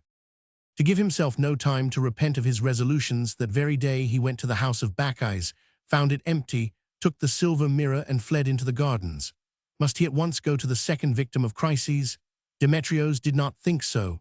The wife of the high priest Tauni, who possessed the famous ivory comb, was so charming and so weak that he feared to approach her without preliminary precautions. So he turned back and walked along the great terrace. The courtesans were outside their dwellings like a display of flowers. There was no less diversity in their attitudes and costumes than in their ages, types, and nationalities. The most beautiful, according to the tradition of Phryne, only leaving the oval of their faces uncovered, were clad from their hair to their heels in great robes of fine wool. Others had adopted the fashion of transparent robes, through which their beauty could be distinguished in a mysterious way, as through limpid water one can see the patches of green weeds at the bottom of the river. Those whose only charm was their youth remained naked to the waist and displayed the firmness of their breasts. But the older women, knowing how much more quickly a woman's face grows old than does the skin of the body, sat quite naked, holding their breasts. Demetrios passed very slowly in front of them, without allowing himself to admire them. He could never view a woman's nakedness without intense emotion. He could not realize any feeling of disgust in the presence of the dead or of insensibility with very young girls. That evening, every woman could have charmed him, provided she kept silence and did not display any more ardor than the minimum demanded by politeness. Her beauty did not matter. He preferred, also, that she should have a coarse body, for the more his thoughts were fixed upon perfect shapes, the further away from them did his desire depart. The trouble which the impression of living beauty gave to him was of an exclusively cerebral sensuality which reduced to naught other excitation. He recollected with agony that he had remained for an hour like an old man by the side of the most admirable woman he had ever held in his arms. Since that night, he had learned to select less pure mistresses. "Friend," a voice said, "do you not know me?" He turned, shook his head, and went on his way, for he never visited the same girl twice. That was the only principle he carried out in his visits to the gardens. Clinarian, Nathin, Plango, Nice, Krabil, Issa. They called out their names as he passed, and some added, as a further inducement, a phrase upon their own ardent nature. Demetrios continued his walk. He was inclined, as his usual custom was, to pick out one of them haphazard, when a little girl dressed in blue spoke to him softly. "Open the door for me," he said. "I wish to speak to you." The little girl jumped gaily to her feet and knocked twice with the knocker. An old slave opened the door. "Gorgo," the girl said, "bring some wine and cakes." She led the way into her chamber, which was very plain, like that of all very young courtesans. 2 large beds, a little tapestry and a few chairs comprised the furniture, but through a large open bay could be seen the gardens, the sea, and the roadstead of Alexandria. Demetrios remained standing looking at the distant city. The sun sinking behind the harbor, that incomparable glory of a coast town, the calm sky, the purple waters, were they not enough to bring silence to any soul bursting with joy or sorrow? What footsteps would they not stay, what pleasure suspend, and what voice they not hush? Demetrios watched. A swell of torrent-like flame seemed to leap out from the sun, which had half sunk into the sea, and to flow straight to the curved edge of the wood of Aphrodite. From one to another of the 2 horizons, the rich purple tone overran the Mediterranean in zones of shades, without transition from golden red to pale purple. Between the moving splendor and the green mirror of the Merodes, like the white mass of the city, was clothed in reddish-violet reflections. The different aspects of its 20,000 flat houses marvelously speckled it with 20,000 patches of color, perpetually changing with the decreasing fasces of the rays in the west. Now it was rapid and fiery, then the sun was engulfed with almost startling suddenness, and the first approach of the night caused a tremor throughout the earth and a hidden breeze. "Here are figs, sweets, honey, and wine. You must eat the figs before it is dark." The girl came in with a laugh. She made the young man sit down and took up her position upon his knees, refastening, as she did so, a rose in her hair which was in danger of falling out. Demetrios uttered an exclamation of surprise. She looked so young and childish that he felt full of pity for her. "But you are not a woman," he cried. "I am not a woman. By the 2 goddesses, what am I then? A Thracian, a porter, or an old philosopher?" "How old are you?" 10 years and a half. 11 years, you can say 11. I was born in the gardens. My mother is a Milesian. Her name is Pythias, nicknamed the Goat. Shall I send for her if you think I am too young? She has a soft skin and is very beautiful. You have been to the Didascalion. I am still there in the 6th class. I shall finish there next year. It will not be any too soon. What don't you like then? Ah, if you only knew how hard to please the mistresses are. They make you begin the same lesson 25 times, and it is all about useless things which the men never desire. Then one tires oneself for nothing, and I do not like that. Come, have a fig, not that one, it is not ripe. I will show you a new way to eat them, look. I know it takes longer, but it is not a better way. I believe you are a good pupil. Oh, what I know I have learned by myself. The mistresses try to make out they are stronger than we are. They are more experienced, but they have not invented anything. Have you many lovers? They are all too old, it is inevitable. The young are so foolish. They only care for women of 40. I sometimes see one pass as good-looking as Eros, and you ought to see the woman he picks out, a hateful hippopotamus. It makes one turn pale. I hope I shall not live to be the age of those women. I should be ashamed to undress. That is why I am so glad that I am young. But let me kiss you. I like you very much. Here the conversation took a turn, and Demetrios soon saw that his scruples were unnecessary in the case of such a well-informed young woman. What is your name? He asked her presently. Melita, did you not see the name over the door? I did not look at it. You could see it in the room. It has been written on the walls. I shall soon have to have them repainted. Demetrios raised his head. The four walls of the room were covered with inscriptions. Well, that is very curious, he said. May I read them? Yes, if you like. I have no secrets. He read them. The name of Melita was there several times, coupled with various men's names and strange designs. There were tender and comic phrases. Lovers detailed the charms of the little courtesan or made jokes upon her. All that was not very interesting, but when he was near the end of his reading, he gave a start of surprise. What is this? What is it? Tell me. What, where, what is the matter? Here, this name, who wrote that? His finger was pointing to the name of Chryses. Ah, she replied, I wrote that. But who is Chryses? She is my great friend. I don't doubt that. That is not what I am asking you. Which Chryses is it? There are so many. Mine is the most beautiful Chryses of Galilee. You know her then? Tell me about her. Where was her home? Where does she live? Who is her lover? Tell me all about her. He sat down upon the bed and took the girl upon his knees.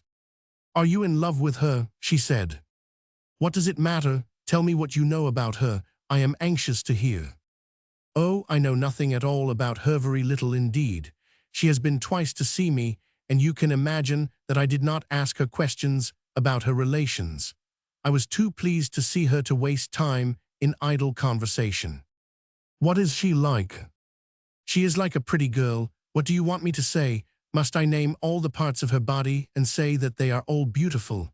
Ah, she is a real woman. You know nothing about her then? Demetrios asked. I know she comes from Galilee, that she is nearly 20 and lives in the Jews' quarter on the east of the city near the gardens. That is all. Can you tell me nothing of her life or tastes? The first night she came here, she came with her lover. Then she came by herself, and she has promised to come and see me again. Do you know any other friend of hers in the gardens? Yes, a woman from her country, Chimeris, a poor woman. Where does she live? I want to see her. She sleeps in the wood. She has done so for a year. She sold her house. But I know where her nest is, and I can take you there if you wish. Put on my sandals for me, please. Demetrios rapidly fastened the leather thongs of the sandals upon Melita's little feet, and they went out together. They walked for some distance. The park was immense. Here and there a girl beneath a tree called out her name as they passed. Melita knew a few, whom she embraced without stopping. As she passed a worn altar, she gathered 3 large flowers from the grass and placed them on the stone. It was not yet quite dark. The intense light of the summer days has something durable about it which vaguely lingers in the dusk. The sprinkling of small stars, hardly brighter than the sky itself, twinkled gently, and the shadows of the branches remained vague and indefinite. Ah, said Melita, here is mother. A woman clad in blue-striped muslin was coming slowly towards them. As soon as she saw the child, she ran to her, picked her up in her arms, and kissed her fondly on the cheeks. "My little girl, my little love, where are you going?" "I am taking someone to see Chimeras. Are you taking a walk too?" "Coroner has been confined. Have been to her, and I dined at her bedside." "Is it a boy?" "Twins, my dear, as rosy as wax dolls. You can go and see her tonight. She will show them to you." "Oh, how nice, 2 little courtesans. What are they to be called?" "Panicus, both of them, because they were born on the eve of the festival of Aphrodite. It is a divine omen. They will be beautiful." She put down the child, and turning to Demetrios, said, "What do you think of my daughter? Have I not good cause to be proud of her?" "You can be satisfied with one another," he calmly replied. "Kiss mother," Melita said. He did so, and Pythias kissed him on the mouth as they separated. Demetrios went a little further still beneath the trees, while the courtesan turned her head to watch them. At last, they reached the spot they sought, and Melita said, "Here it is." Chimeras was squatting on her left heel in a little turfy glade between 2 trees and a bush. She had beneath her a red rag, which was her sole remaining garment in the daytime, and on which she lay when the men passed. Demetrios looked at her with growing interest. She had the feverish look of some thin, dark women whose tawny bodies seemed to be consumed by ever-present ardor. Her great lips, her eager gaze, her livid eyes, gave her a double expression, that of covetous sensuality and exhaustion. As Chimeras had sold everything Jevan, her toilet instrumenture hair was in indescribable disorder, while the down upon her body gave her something of the appearance of a shameless and hairy savage. Near her was a great stag, fastened to a tree by a gold chain which had once adorned her mistress' breast.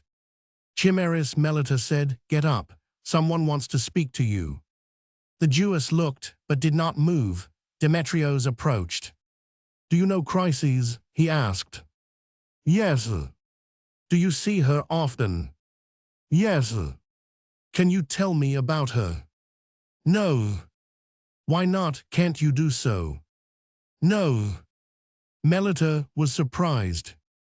"Speak to him," she said. "Have confidence in him. He loves her and wishes her well."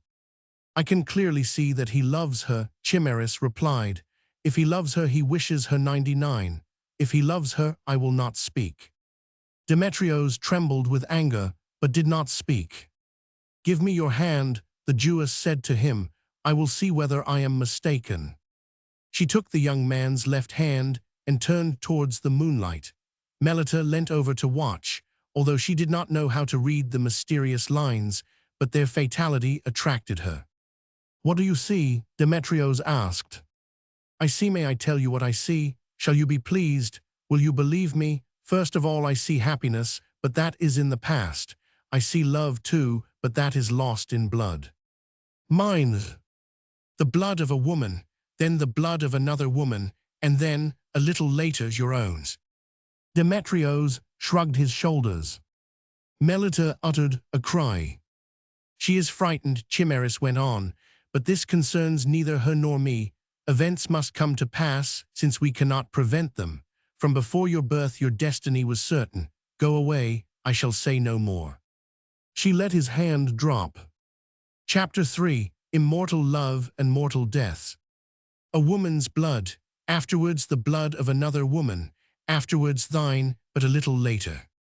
Demetrios repeated these words as he walked, and a vague belief in them oppressed him with sadness. He had never believed in oracles drawn from the bodies of victims or from the movements of the planets. Such affinities seemed to him much too problematic, but the complex lines of the hand had of themselves a horoscopic aspect which was entirely individual and which he regarded with uneasiness. Thus the prediction remained in his mind. He too gazed at the palm of his left hand, where his life was displayed in mysterious and ineffaceable lines. He saw the signs without being able to understand their meaning, and passing his hand across his eyes, he changed the subject of his meditation.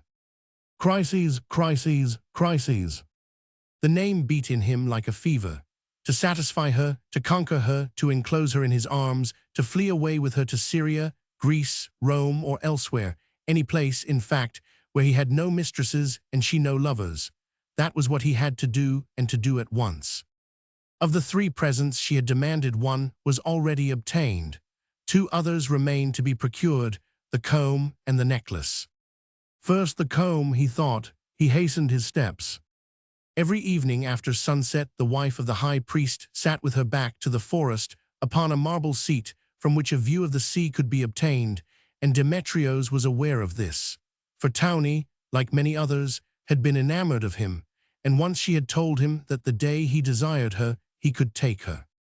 Thither he made his way. She was there, but she did not see him approach. She was reclining with her eyes closed and her arms outstretched. She was an Egyptian.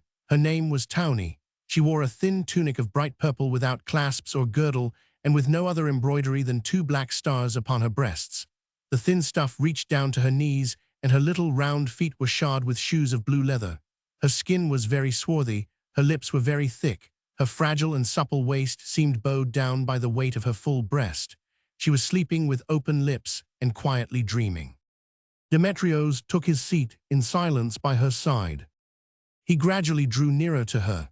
A young shoulder, smooth and dark and muscular, delicately offered itself to him. Lower down, the purple muslin tunic was open at the thigh. Demetrios gently touched her, but she did not awake. Her dream changed, but was not dispelled. The eternal sea shimmered beneath a moon which was like a vast cup of blood, but still Townie slept on with bowed head. The purple of the moon upon the horizon reached her from across the sea. Its glorious and fateful light bathed her in a flame which seemed motionless. But slowly the shadow withdrew from the Egyptian woman. One by one her black stars appeared, and at last there suddenly emerged from the shadows the comb, the royal comb desired by Chryses. Then the sculptor took in his 2 hands Townie's sweet face and turned it towards him. She opened her eyes, which grew big with surprise. Demetrios, Demetrios, you. Her 2 arms seized hold upon him. Oh, she murmured in a voice vibrating with happiness, oh, you have come, you are there. Is it you, Demetrios, who has awakened me with your hands? Is it you, son of my goddess, O god of my body and life? Demetrios made a movement as if to draw back, but she at once came suddenly quite close to him. No, she said, what do you fear? I am not a woman to be feared by you, one surrounded by the omnipotence of the high priest. Forget my name, Demetrios. Women in their lovers' arms have no name. I am not the woman you believe me to be. I am only a creature who loves you and is filled with desire for you. Demetrios made her no answer. Listen once more, she went on. I know whom you possess. I do not desire to be your mistress, nor do I aspire to become my queen's rival. No, Demetrios, do with me what you will. Look upon me as a little slave whom one takes and casts aside in a moment. Take me like one of the lowest of those poor courtesans who wait by the side of the pathway for furtive and abortive love. In fact, what am I but one of them? Have the gods given me anything more than they have bestowed upon the least of all my slaves? You at least have the beauty which comes from the gods. Demetrios gazed at her still more gravely. What do you think, unhappy woman, he asked, also comes from the gods? Love or death? She got up. What do you mean, death? Yes, death, but that is so far away from me. In 60 years' time I shall think of it. Why do you speak to me of death, Demetrios? He simply said, death tonight. She burst into a frightened laugh. This evening, surely not. Who says so? Why should I die? Answer me, speak. What horrible jest is this? You are condemned. By whom? By your destiny. How do you know that? I knew it because I too, Townie, am involved in your destiny. And my destiny wills that I die. Your destiny demands that you die by my hand upon this seat. He seized her by the wrist. Demetrios, she sobbed in her fear, I will not cry out. I will not call for help. Let me speak. She wiped the sweat from her forehead. If death comes to me through you, death will be pleasant. I will accept it, I desire it, but listen to me. She dragged him into the darkness of the wood. stumbling from stone to stone. Since you have in your hands, she continued, everything we receive from the gods, the thrill which gives life and that which takes it away, open your two hands upon my eyes, Demetrios, that of love and that of death, and if you do so, I shall die without regret. He gazed at her without replying, but she thought she could read assent in his face. Transfigured for the second time, she lifted up her face with a fresh expression in it, one of newborn desire driving away terror with the strength of desperation. She said no more, but from between her parted lips, each breath seemed to be a song of victory. She seized him in her arms, crying, "Ah, kill me, Demetrios, why are you waiting?" He rose, gazed once more at Townie as she lifted up her great eyes to him, and taking one of the two gold pins from her hair, he buried it in her left breast.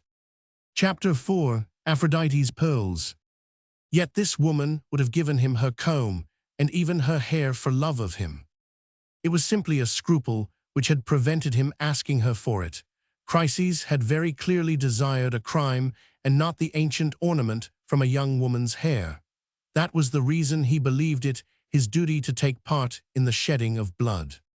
He might have considered that oaths made to a woman during an access of love can be forgotten afterwards without any great harm being done to the moral worth of the lover who has sworn them, and that, if ever this involuntary forgetfulness were excusable, it was so in the circumstances when the life of another woman, who was quite innocent, was being weighed in the balance. But Demetrios did not stay to reason thus. The adventure he had undertaken seemed to him too curious to be stayed by incidents of violence.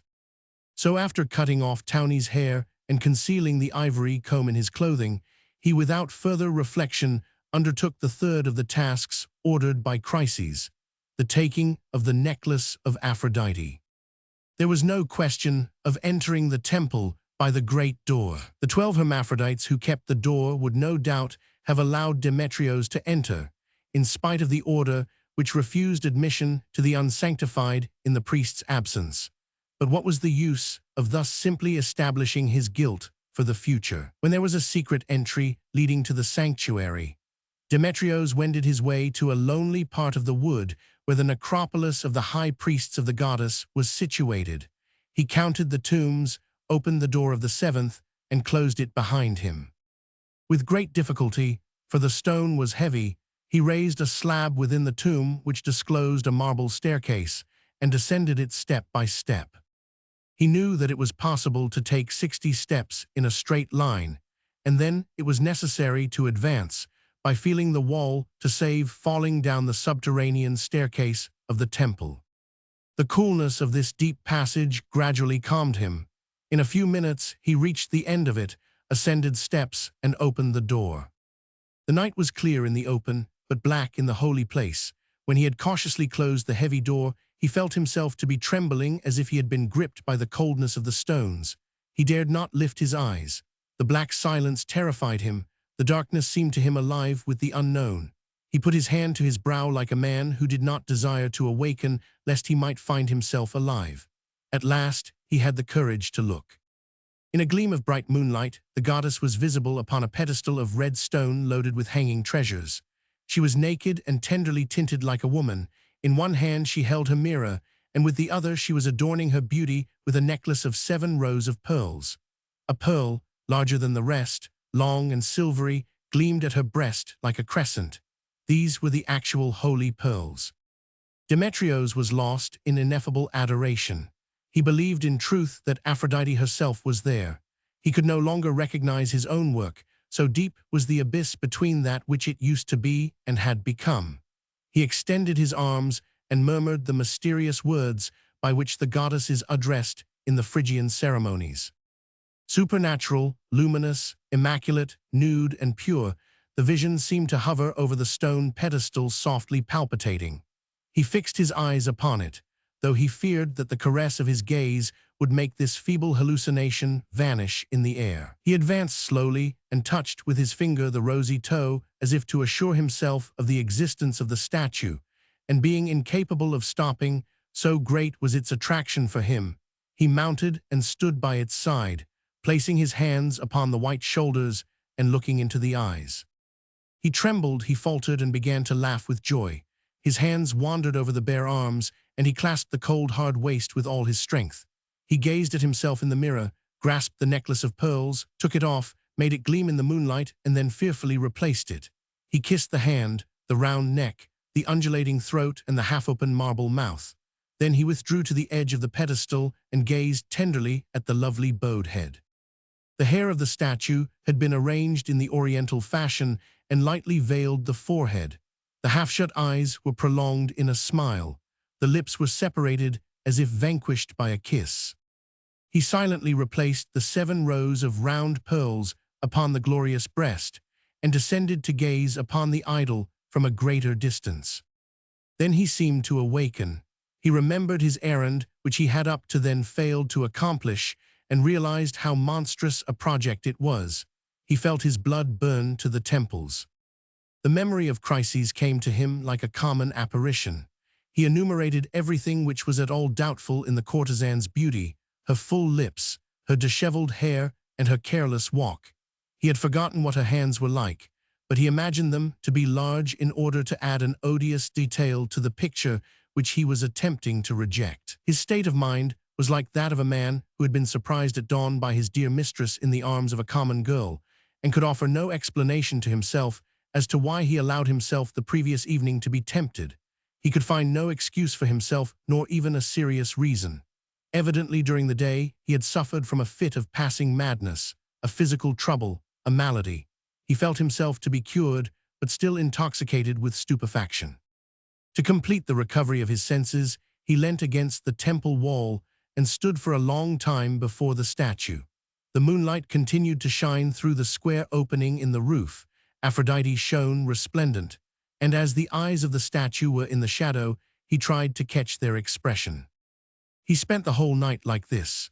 Then daylight came, and the statue in turn assumed the living rose color of the dawn and the golden tint of the sunlight. Demetrios could no longer think. The ivory comb and the silver mirror which he carried within his tunic had disappeared from his memory. He gently abandoned himself to serene contemplation. Outside, the confused singing and twittering of the birds sounded in the gardens. The talking and laughing of women's voices could be heard outside the walls. The life and movement of the morning was spreading over the awakened land. Demetrios was full of pleasant ideas. The sun was high, and the shadow from the roof had moved before he heard the confused sound of light footsteps on the outer staircase. No doubt it was the prelude of a sacrifice to the goddess by a procession of young women who came to perform their vows or to offer up their prayers before the statue on the first day of the festival of Aphrodite. Demetrios wished to flee. The sacred pedestal opened at the back in a way that only the priests and the sculptor knew. That was the position occupied by the Hierophant from which he recited to a young girl with a clear, strong voice the miraculous discourse which came from the statue on the 3rd day of the festival. From that place, the gardens could be reached. Demetrios entered and stood before a bronzed opening which pierced the thick stone. The 2 golden gates slowly opened. Then the procession entered. Chapter 5. Diceth Venus Throw. About the middle of the night, Chryses was awakened by 3 knocks at the door. She was sleeping with her 2 friends Rhodes and Miatoclea, and rising cautiously, she went down and half opened the door. A voice came from without. "Who is it, Jala? Who is it?" she asked. "Naukrates wishes to speak to you. I told him that you were engaged." "Oh, how foolish. Most certainly I will see him. I am not engaged. Come in, Naukrates, I am in my chamber." She went back to bed. Naukrates remained for a moment at the door as if he feared to be indiscreet. The 2 girls, who were musicians, opened their sleepy eyes but could not rend themselves from their dreams. "Sit down," said Chryses. "There need be no false modesty between us 2. I know that you have not come to see me. What do you want?" Naukrates was a well-known philosopher who for more than 20 years had been the lover of Bacchis and had not deceived her, though more from indolence than fidelity be it said. His gray hair was cut short, his beard was pointed after the manner of Demosthenes, and his mustaches were even with his lips. He wore a great white woolen robe. "I have brought you an invitation," he said. "Bacchus is giving a dinner tomorrow to be followed by a fete. We shall be 7 including yourself. Be sure you come." "A fete? What is the occasion?" "She has given freedom to her most beautiful slave Aphrodisia. There will be dancers and musicians. I think your 2 friends are engaged to be there and ought not to be here now. They are at this moment rehearsing at Bacchus' house." "Oh, that is right," Rhodes cried. "We had forgotten it. Arise, Mieto, we are very late." But Chryses declared, "No, not yet. It is too bad to take away my friends. If I had suspected, I should not have admitted you. Oh, they are dressed already." "Our dresses are not very elaborate," the girl answered. "We are not beautiful enough to spend much time over our toilettes." "Shall I then see you at the temple at some hour tomorrow?" Chryses asked them. "Yes, tomorrow morning. We shall take doves as our offering. I am taking a drachma from your purse, Chryses. We shall not otherwise have the money to purchase them. Goodbye till tomorrow." They ran out. Naucrates gazed for some time at the door which had closed behind them. Then he rose, saying, "Can I tell Bacchus that she may reckon upon you?" "I will come," Chryses replied. The philosopher bowed to her and slowly departed. As soon as he had gone, Chryses clasped her hands and spoke aloud, although she was alone. "Bacchus, Bacchus, he comes from her and does not know. Is the mirror then still in her possession? Demetrios has forgotten me. If he has hesitated on the first day, I am lost. He will do nothing. But it is quite possible that he has obtained it. Bacchus has other mirrors which she uses more often. Without a doubt she has not found out yet. Ye gods, there is no way of finding out. Ah, Jala, Jala." The slave entered. "Give me my dice. I wish to throw them," Chryses said. She tossed in the air the 4 dice. Oh, Jala, look." The throw had resulted in the dice each presenting a different face. It was 35 chances to 1 against this happening, and it was the highest scoring throw of all. Jala coldly observed, "What did you wish?" "Quite true," Chryses said in disappointed tones. "I forgot to utter a wish. I thought of something but said nothing. Does not that count just the same?" "I don't think so. You must start again." Chryses made a second throw. This time the result was not decisive. It resulted in both good and bad omens and required another throw to make its meaning clear. The third throw Chryses made with 1 of the dice only, and when she saw the result burst into tears. Jala said nothing, but was herself uneasy. Chryses lay upon her bed weeping with her hair in disorder. At last she turned round with an angry movement. "Why did you make me begin again? I am sure the first throw counted." "It would have done if you had expressed a wish, but you did not. You are the only one who knows what your desire was. Besides, dice prove nothing. It is a Greek game. I don't believe in it. I am going to try something else." She dried her tears and crossed the room.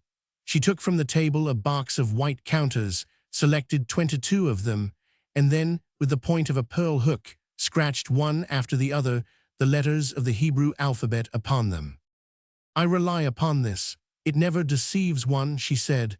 "Raise the front of your robe, that shall be my bag."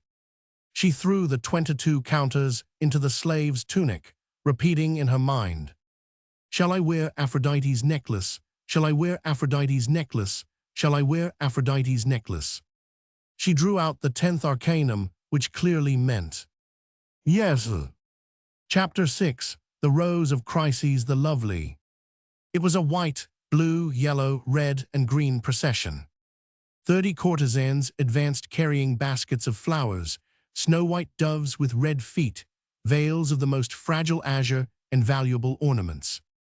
An old white-bearded priest, enveloped from head to foot in stiff, unbleached stuff, walked in front of this procession of youth, and guided towards the stone altar the line of devout worshippers. They sang, and their song rose and fell like the sound of the sea and the winds. The first 2 carried harps, which they held in the palm of their left hands and bent forward like sickles of slender wood. One of them advanced and said, "Triper her, beloved Cypris, offers thee this blue veil which she has spun herself, so that thou mayst continue thy goodness to her.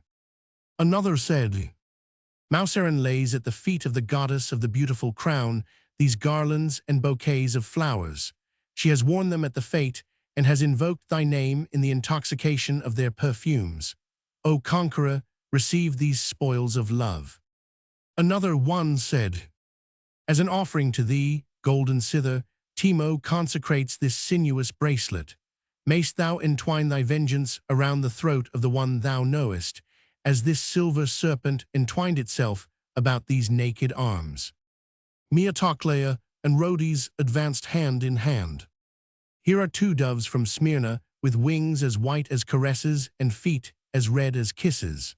O double goddess of Amathont, accept them from our joint hands, if it is true that the fair Adonis did not satisfy thee, and a still more sweet embrace sometimes disturbed thy slumbers. A very young courtesan followed, saying, Aphrodite Parabasia, receive my virginity with this stained tunic of mine. I am Paniches of Pharos. Since last night I have vowed myself to thy worship.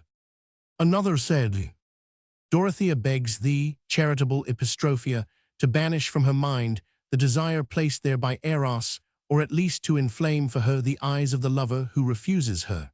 She presents to thee this branch of myrtle, because it is the tree thou preferest. Another said, Upon thy altar, Paphia, Calliston places 60 drachmas of silver, the balance of a gift she has received from Cleomenes. Give her a still more generous lover, if the offering seems to thee acceptable. The only one left in front of the idol was a blushing child who had taken the last place. She held in her hand nothing but a tiny garland of flowers, and the priest treated her with contempt because of the smallness of her offering. She said, I am not rich enough to give thee pieces of gold, great goddess. Besides, what could I give thee which thou dost not already possess? Here are green and yellow flowers woven as a garland for thy feet. The procession seemed to be at an end, and the other courtesans were about to retrace their steps when a woman was seen standing at the door. She had nothing in her hand and seemed to have come to offer her beauty to the goddess. Her hair was like 2 waves of gold, 2 deep billows full of shadow engulfing the ears and twisted in 7 turns at the throat.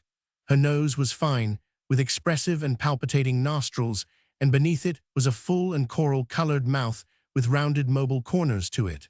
The supple lines of the body undulated at each step she took. Her eyes were wonderful. They were blue but dark and gleaming as well, and changed like moonstones as she held them half-closed beneath her long lashes. The glances of those eyes were like the siren's songs. The priest turned towards her and waited for her to speak. She said, Chryses offers up her prayer to thee, O Chrysia. Receive the paltry offering she lays at thy feet.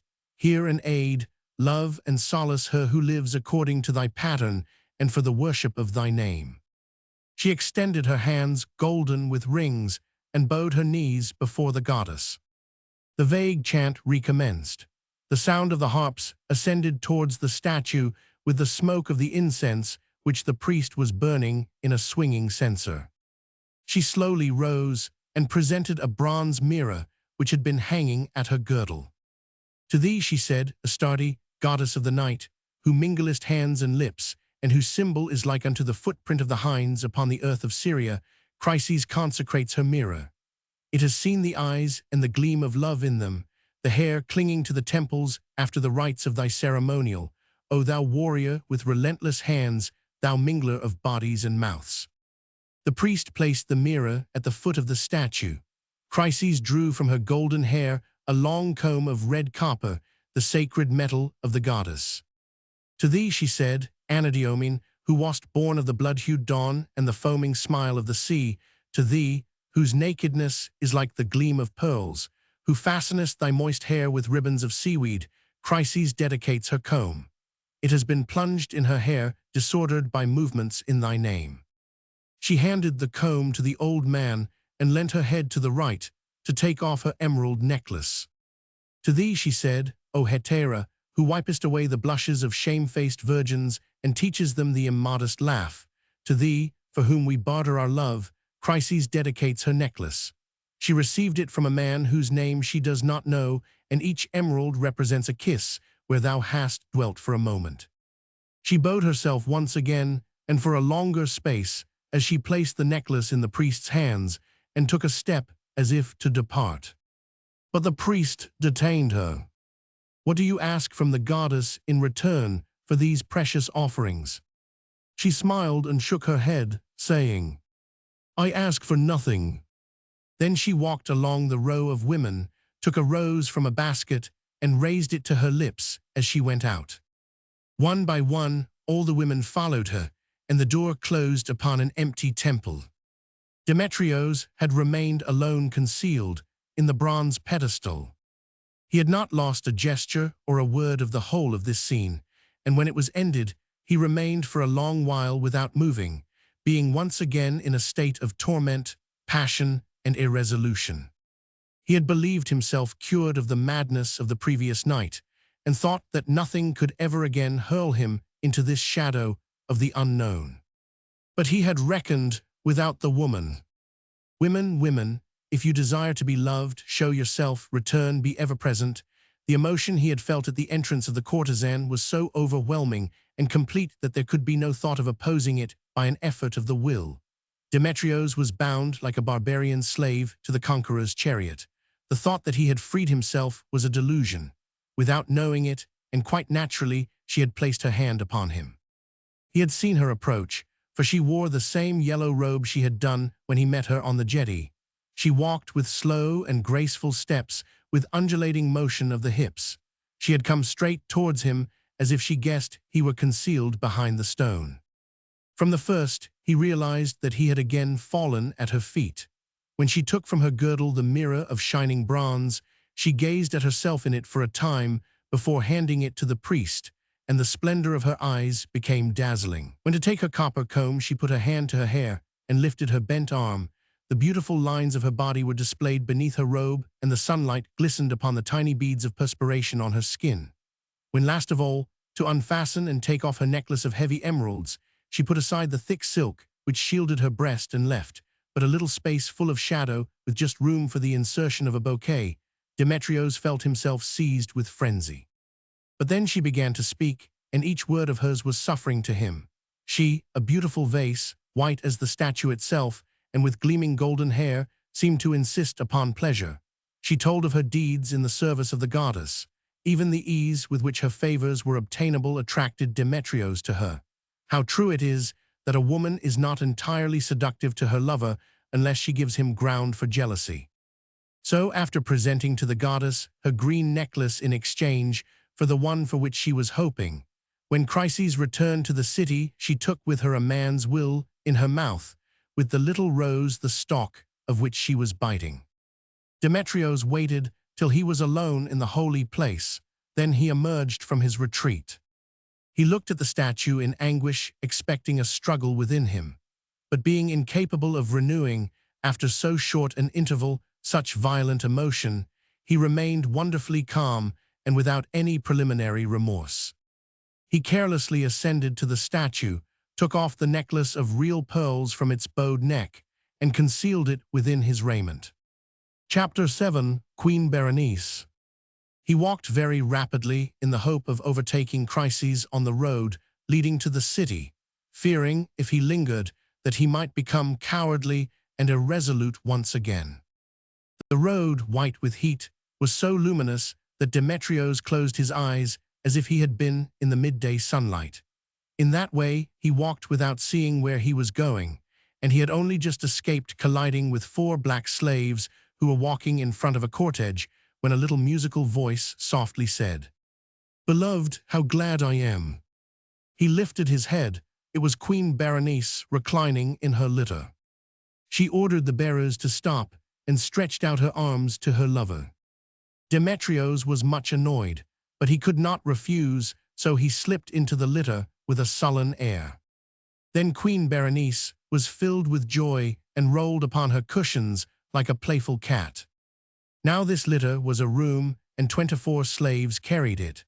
12 women could easily lie within amid its blue tapestry, cushions, and stuffs, and it was so lofty that it was not possible to touch the ceiling even with a fan. It was greater in length than in breadth, closed in front, but on the other three sides there were three very light yellow curtains, through which the light came with dazzling brightness.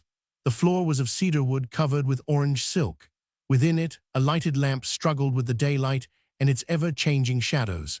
Here Queen Berenice reclined between two Persian slaves who gently fanned her with fans of peacock's feathers. She invited the young sculptor to her side with a look and repeated, "Beloved, I am pleased." She put her hand upon his cheek. "I was seeking you, beloved. Where have you been? I have not seen you since the day before yesterday. If I had not met you, I should have shortly died of grief. Alone in this great litter, I was very dull. When passing over the bridge of Hermes, I threw all my jewels into the water to make rings. You can see that I have neither rings nor necklaces now. I am like a little pauper at your feet." She turned to him and kissed him upon the lips.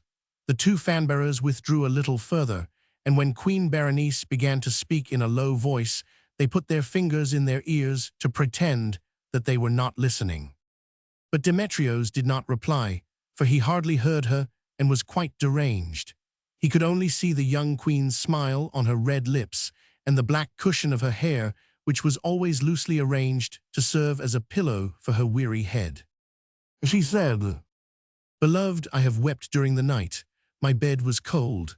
When I awakened, I stretched out my naked arms on each side of my body, and I did not touch you, nor could my hand find this hand of yours I am now embracing. I expected you in the morning, and since the full moon you have not come. I sent my slaves into every quarter of the city, and I condemned them to death when they returned without you. Where have you been? Were you at the temple? You were not in the gardens with the foreign women? No, I can see from your eyes that you were not. Then what were you doing so long away from me? Were you before the statue? Yes, I am sure you were there. You love it more now than you love me. It is very like me. It has my eyes, my mouth, my breasts, but that is what you seek. As for me, I am poor and forlorn. You are weary of me, and I can see it clearly. You think of your marble and your ugly statues as if I were not more beautiful than all of them, as well as being alive, loving, good, ready to give all that you will accept and resign to your refusals. But you will have nothing. You would not be king. You would not be a god and worshipped in a temple of your own. You will hardly even consent to love me now." She withdrew her feet beneath her and leant upon her hand. "I would do anything in the world to see you at the palace, beloved. If you no longer desire me, tell me who attracts you, and she shall be my friend. The women of my court are beautiful.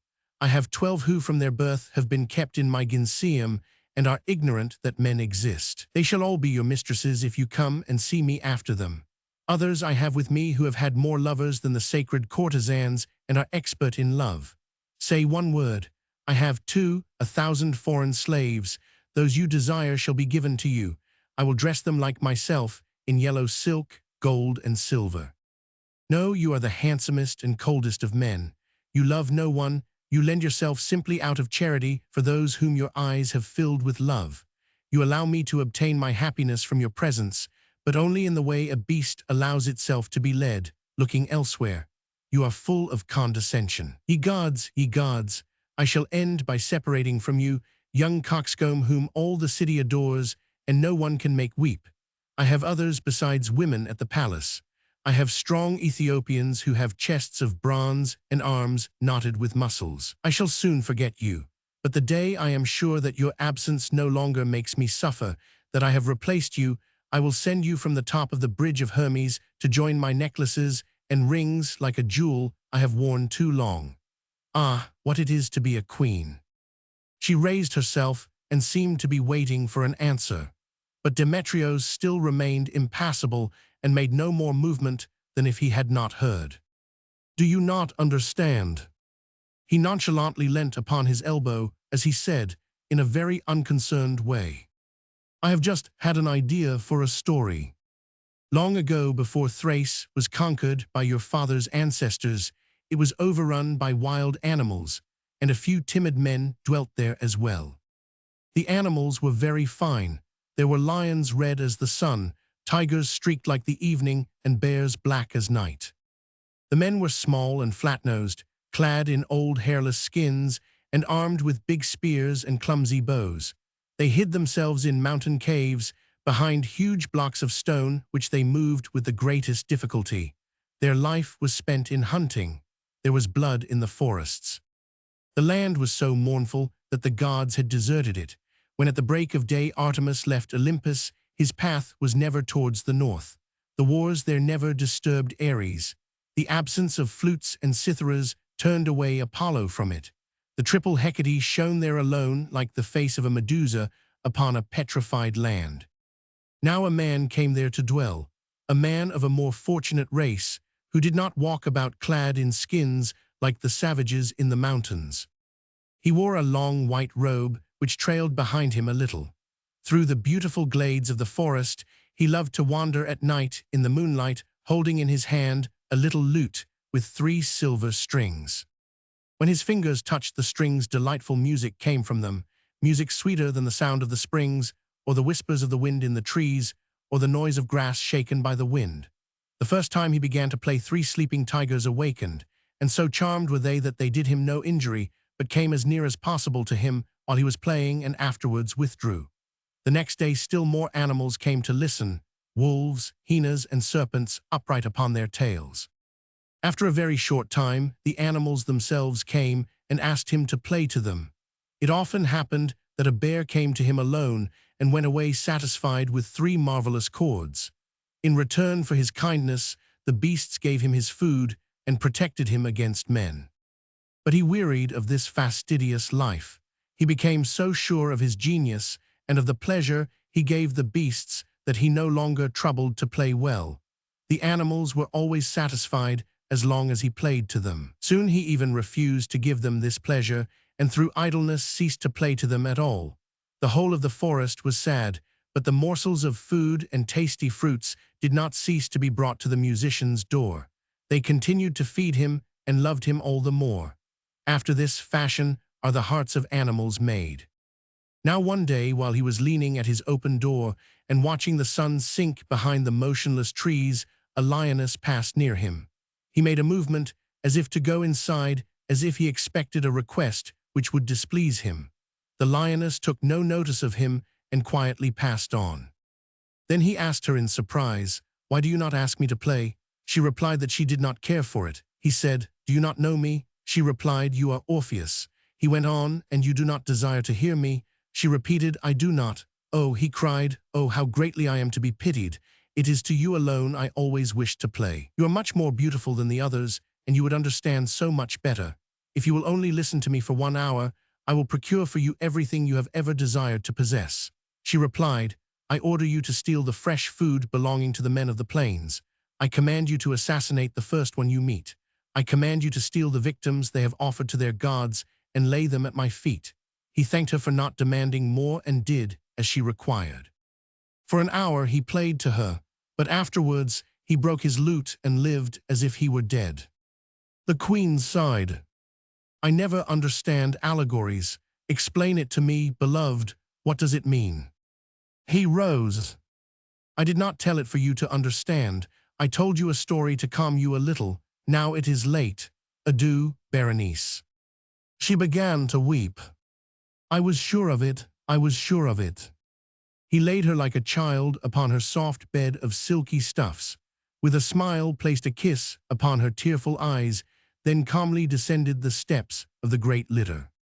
The artist triumphant. Translator's note. 2. The artist triumphant. Parrhasius, the great painter, son of Evener of Ephesus, lived about 400 years before Christ. He was a mighty master of his profession, and particularly excelled in strongly expressing the violent passions. He was blessed with wondrous genius and invention, and was particularly happy in his designs. He acquired great reputation by his pieces, but by none more than that in which he allegorically represented the people of Athens with all the injustice, the clemency, the fickleness, timidity, the arrogance and inconsistency which so eminently characterized that amazing nation. He once entered the lists against Zeuxis, and when they had produced their respective pieces, the birds came to pick, with the greatest avidity, the grapes which Zeuxis had painted. Parrhasius immediately exhibited his piece, and Zeuxis said, "Remove your curtain, that we may see the painting."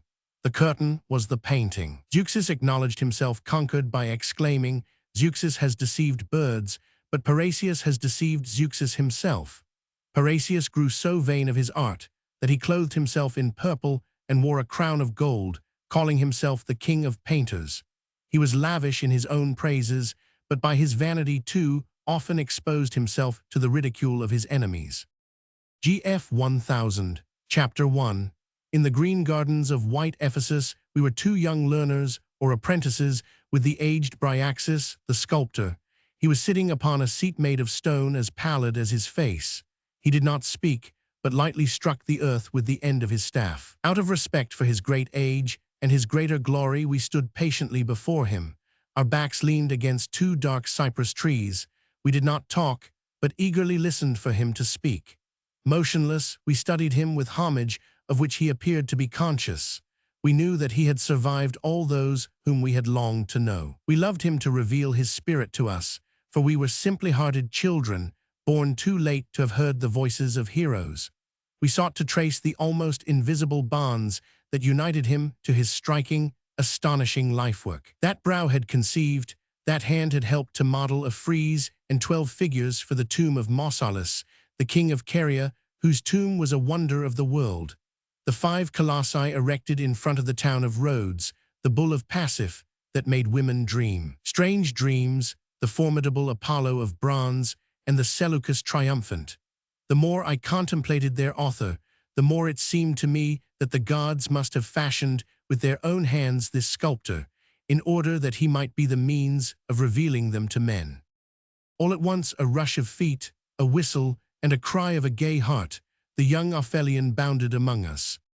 "Bryaxis," cried he, "hear what all the city knows already. If I am the first to tell thee, I will make an offering to Artemis. But first let us make our salute. I had forgot." He now looked towards us, as if to say, "Prepare yourselves well for what I am about to tell you." Then he began thus, "You know, revered one, that Cleisides painted the portrait of the queen. People have spoken about it to me. But the end of the story, has that also been told to you? Is there indeed a story, then, to tell? Is there a story? You are ignorant of it all. Listen. Cleisides came expressly from Athens. They took him to the palace. The queen was not yet ready. She permitted herself to be late. Finally she presented herself, scarcely saluting her artist, and then posed, if one could call it posing. It now seems that she continually moved, under the pretext that love had given her a cramp. Cleisides drew in a very bad humor, as you may imagine. His rough sketch was not even finished, and lo, the queen wishes to pose for her back. Without a reason. For the reason that, so she said, her back was as perfect as the rest of her body, and must appear in the picture. Cleisides might well protest that he was a painter and not a sculptor, that one does not turn a picture to see its back, that one cannot draw a woman seen from every side upon the one flat plane of a picture. The queen merely responded that it was her will, that the laws of art were not her laws, that she had seen the portrait of her sister as Persephone, of her mother as Demeter, and that she, Queen Stratonis, by her sole self, wished to pose for the 3 graces. That was not such a stupid idea of hers. Our comrade appeared to take umbrage at this remark. Supposing that Cleisides had replied no, he was free to do so, one would think. It is not the custom to give orders to the artist. Such a thing as that we could not support. Never would her father Demetrius have done such a thing. Why, when he laid siege to Rhodes, where at the time Protogenes was at work, Demetrius refused to fire that part of the city where the sculptor worked. "I know that story. Continue," said Bryaxis. "Very well, I will be short with it. Cleisides was very angry, but did not show it. He finished his study of the back, and the queen rose, asking him to return on the morrow. He accepted and left. Very good. On the morrow what awaited him? A servant, saying that the Queen Stratonis was fatigued and would not pose any more. The servant was to pose for her until the portrait was finished. That was what the queen had desired. We shook with mirth, and Bryaxis joined us therein. Ophelion then continued gaily. The slave was not badly made. Cleisides gave her the same reason to be cramped that her mistress had, and then said in a dry way that he did not want her any more, and took himself and his drawings home. He certainly did right that time, I said. The Queen was merely mocking him all the while. Well, on the way home, as he passed near the port, he saw a mariner whom someone had told him the Queen had given herself toth. There was no proof of it. The man was Glaucon, know him well by sight. Clesides got the fellow to come home with him and pose for 4 days. At the end of that time, he had finished painting 2 scandalous little pictures, representing the Queen in the arms of the sailor, firstly facing the beholder, and then with the back showing. These pictures he fastened at night to the wall of the palace of Seleucus. He then doubtless fled, after this public vengeance, on some vessel, for there is said to be no trace of him. The Queen knows of it already, and if she is furious at heart, she hides it marvelously. During the whole of the morning, an enormous crowd defiled before these scandalous paintings. Stratonis was told of it and desired to see them herself. Accompanied by 25 people of her court, she stopped before the 2 subjects, approaching and then retreating, as though the better to judge of their artistic or truthful aspect in detail and in general. I was there, and as I followed her glances with a feeling of horror, wondering whom she was going to slay when her anger reached its highest point, she said, "I do not know which is the best. Both are excellent." Bryaxis, in the midst of our exultation, lifted merely his eyebrows, and so gave to his face the fine old lines that denoted surprise. "She proved that she is not less witty than impudent," said he. "The whole story is very curious, but why do you seem to be so proud of or pleased with its hero? It seems to me that the part played by the model is a very important one." "If the Queen had dared," said Ophelion, "she would have pursued Clesides even to the far-off seas, and there have had him killed, as one might kill a dog. But then, through all the violet land of Greece, she would have been considered none other than a barbarian woman who wishes to be thought a thorough Athenian. Stratonis holds Asia in her hand as though it were a fly, and she has drawn back before a man who has for weapon only a tablet and stylus. Hereafter the artist is the king of kings, the sole inviolable being living under the sun. Now you see why it is that we are so proud." The elder man made a very disdainful movement of the mouth. "Thou art young," he replied. "In my time we said the same thing, and perhaps with greater reason. When Alexander timidly tried to explain why such and such a picture seemed to be fine, my friend Apelles caused him to be silent by saying that he was making the boys laugh who ground up the colors, and Alexander made his excuses. Ah, well, I do not believe that such tales really repay one for telling them. Whatever may be the attitude of respect or arrogance of the king towards contemporary painters, the pictures are not any the better or any the worse for it all. It is a matter of indifference. On the other hand, it may be good and even noble for an artist to dare and to be able to put himself not above the king marching with an army near the walls of his home, but above all human laws or even divine laws, when the muses, his inspiring spirits, sway him." Bryaxis was now standing. We murmured in wonder. "But who has done that? Of whom do you speak?" "None, perhaps," came the answer of the older man, and there was in his eyes the hazy look of the dreamer. "Unless the great Parrhasius did he do wisely, I wonder. I used to believe so, but today I doubt and know not what to think about it." Ophelion flung me an astonished look, but I could not enlighten him in any way as to the meaning behind the words of the aged artist. "We do not understand you, Bryaxis," he said. "He hinted to put us upon the right way, the Prometheus of Parrhasius." "Yes, what can you tell us of that? Do you not know how Parrhasius painted the Prometheus of the Acropolis?" "No, we have not been told how it was done." "You do not know of that amazing Ceneth, deathly tragedy and alarums, from whence that picture emerged, blood-stained?" "Speak, tell us all the scene, we know not of it." For an instant Bryaxis let his regards rest upon our young faces, as if he hesitated to burden our spirits with such a memory. Then he said with decision, "Very good, I will tell you all. Chapter 2. That which I am going to relate to you took place in the year in which Plato died. I was then in Halicarnassus engaged upon my part of the labor that was to produce at last the great tomb of King Mausolus the long-haired. It was a thankless task, if ever there was one. Scopas, who directed all of us, had decided to decorate the whole of the eastern front of the monument himself, so that from the early morning sunrise, when they made the sacrifices, the marbles of our master were resplendent in the full light, and truly, people saw little of the other work. To his comrade of the chisel, Timotheus, he had given the lateral face of the monument, south, less interesting and more extended. Louÿs was entrusted with the western front. As for me, I had taken that side others had not wished for the northern, an enormous piece of work perpetually in the shadow. Pythias was also employed in raising a pyramid over this stately monument, and the top was adorned by a chariot harnessed to 4 horses.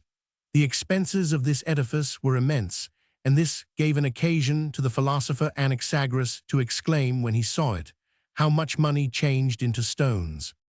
During 5 years, I sculptured Victories and Amazons that looked, in the sun, like living women, but each time it became necessary for me to fix one forever in the shadow of the monument, it seemed to me that the look of life died out of the stone form, and then my tears came. At last my task came to an end. I occupied myself with preparations for returning into Attica. In that year, as today, the Aegean Sea was not very safe. War everywhere and strife between one city and another. Athens, besides, was vanquished. The day upon which I wished to take my departure, I could not find a shipmaster or owner of a privateer who had any desire to go to the Pyrrhus. The people of Caria, good dealers, turned towards the vanquisher, and from the time that the taking of Olynthus had let Chalcis fall into the hands of the Macedonians, all the merchants of Halicarnassus filled out their sails for Euba in order to sell their silken robes of Cos to the courtesans of Cnidus, where Venus was the chief deity. I also departed for Chalcis. The voyage by sea was unpleasant to me. I was not treated well even in the little corner of the vessel that I professed to be satisfied with. My name in those days had not the same sound and fame as it has today, and the great monument to Mausolus was too new and too near to men's minds. The other voyagers upon the ship contented themselves with knowing that I was a citizen of Athens. That quite sufficed, and they mocked, for Athens then was an unfortunate city. One morning when the sun was high we landed at Chalcis in the midst of an immense crowd in which I lost myself, and with pleasure. In questioning someone I learnt that there was outside the gates an extraordinary market. Philip, at the fall of Olynthus, after having destroyed the city, had led into captivity and slavery the whole of the population. There were about 4,000 to 5,000 people. The slave market to dispose of these had been on about 2 days and might last for 3 months. Also the city was thronged, full of strangers purchasers and people suffering from curiosity. My interlocutor, who was a dealer in wines, did not complain, but he confided to me that his neighbor who sold slaves, as a rule very dear, was ruined. I heard the tavern keeper say with many gestures, "Consider, a Thracian of 20 years of age, one knows what he is worth, by all the gods. When one has bought 12 to cultivate land, one counts 12 bags of gold. Now mark the price, it has fallen to 50 drachmas. Judge of the others by that only, such a thing has never been heard of. There are 3,000 virgins for sale. They will go for 25 drachmas apiece, and please do not think that I speak rashly on the subject. Perhaps a few drachmas more may be got for those of the whitest skins. Ah, Philip is a great king indeed." This man wearied me, and I separated from him and followed the multitude beyond the open gates of the city to the vast stretch of country where the Olynthians were camped. With great pains, I wore myself away through the many groups in movement. Suddenly I saw pass near me a procession that was extravagant and majestical. Before it, the crowds parted to left and right. 6 Sarmatian slaves advanced in pairs, armed. Behind them, a little Ethiopian held horizontally a long cross of cedar decorated with gold. It was the stick of the master. Finally, gigantic and heavy, crowned with flowers, the beard impregnated with perfumes and clad in an enormous purple robe, I saw Parrhasius himself. He walked as though he scorned and spurned the earth beneath his feet. Each arm was around the shoulders of a beautiful girl. He was like the Indian Bacchus. His eyes fell upon me, and he said, "If you are not Bryaxis, who gave you permission to bear his face? And you, if you are not the son of Semele, who has given you that Dionysiac stature, and that robe of purple woven by the graces of Naxos?" He then smiled upon me, and without lifting his arms away from their charming supports, he seized and shook my hand, pressing it against the bared breast of one of his companions. Chariclo, this to the young girl upon his right, take an arm of my friend, and let us continue our promenade. Soon the sun will become too fierce to be pleasant. We therefore, as he wished, went on enlaced. Parrhasius walked with a grand heavy balancing of the body, measured and pompous as an hexameter. The little steps of the women were as a dactyl. In a few words he inquired of my works and my life. At each of my responses he said with vivid words, "Yes, I understand perfectly." He wished to cut short any lengthy speech. Then he began to speak of himself. "Clearly understand that I have taken you under my protection," said he, "for not one citizen of Athens, save myself alone, is out of danger when near the Macedonian. If the least little trouble had brought you before their court of justice, I would not have given 2 copper coins for the value of your liberty. But now, maintain a tranquil mind." "I am not," I responded, "of a fearsome nature, but here in the shadow of your mighty name." "Yes," said Parrhasius, "when Philip knew that I was going to honor his new city, he sent forward upon my route an officer of the palace. This man brought me royal presents, among others the 6 colossal men slaves and the 2 beautiful girls that you have seen. That is to say, force to open my path before me and beauty to grace my person." "Girls of Macedonia?" I questioned. "Macedonians of Rhodes," came the laughing answer. And then Parrhasius, with a generous gesture of gift, said, "They shall both brighten your bed this night. As for me, I have others left with my valuables. But you are alone, friend. Accept these rosy flowers of flesh from my hands.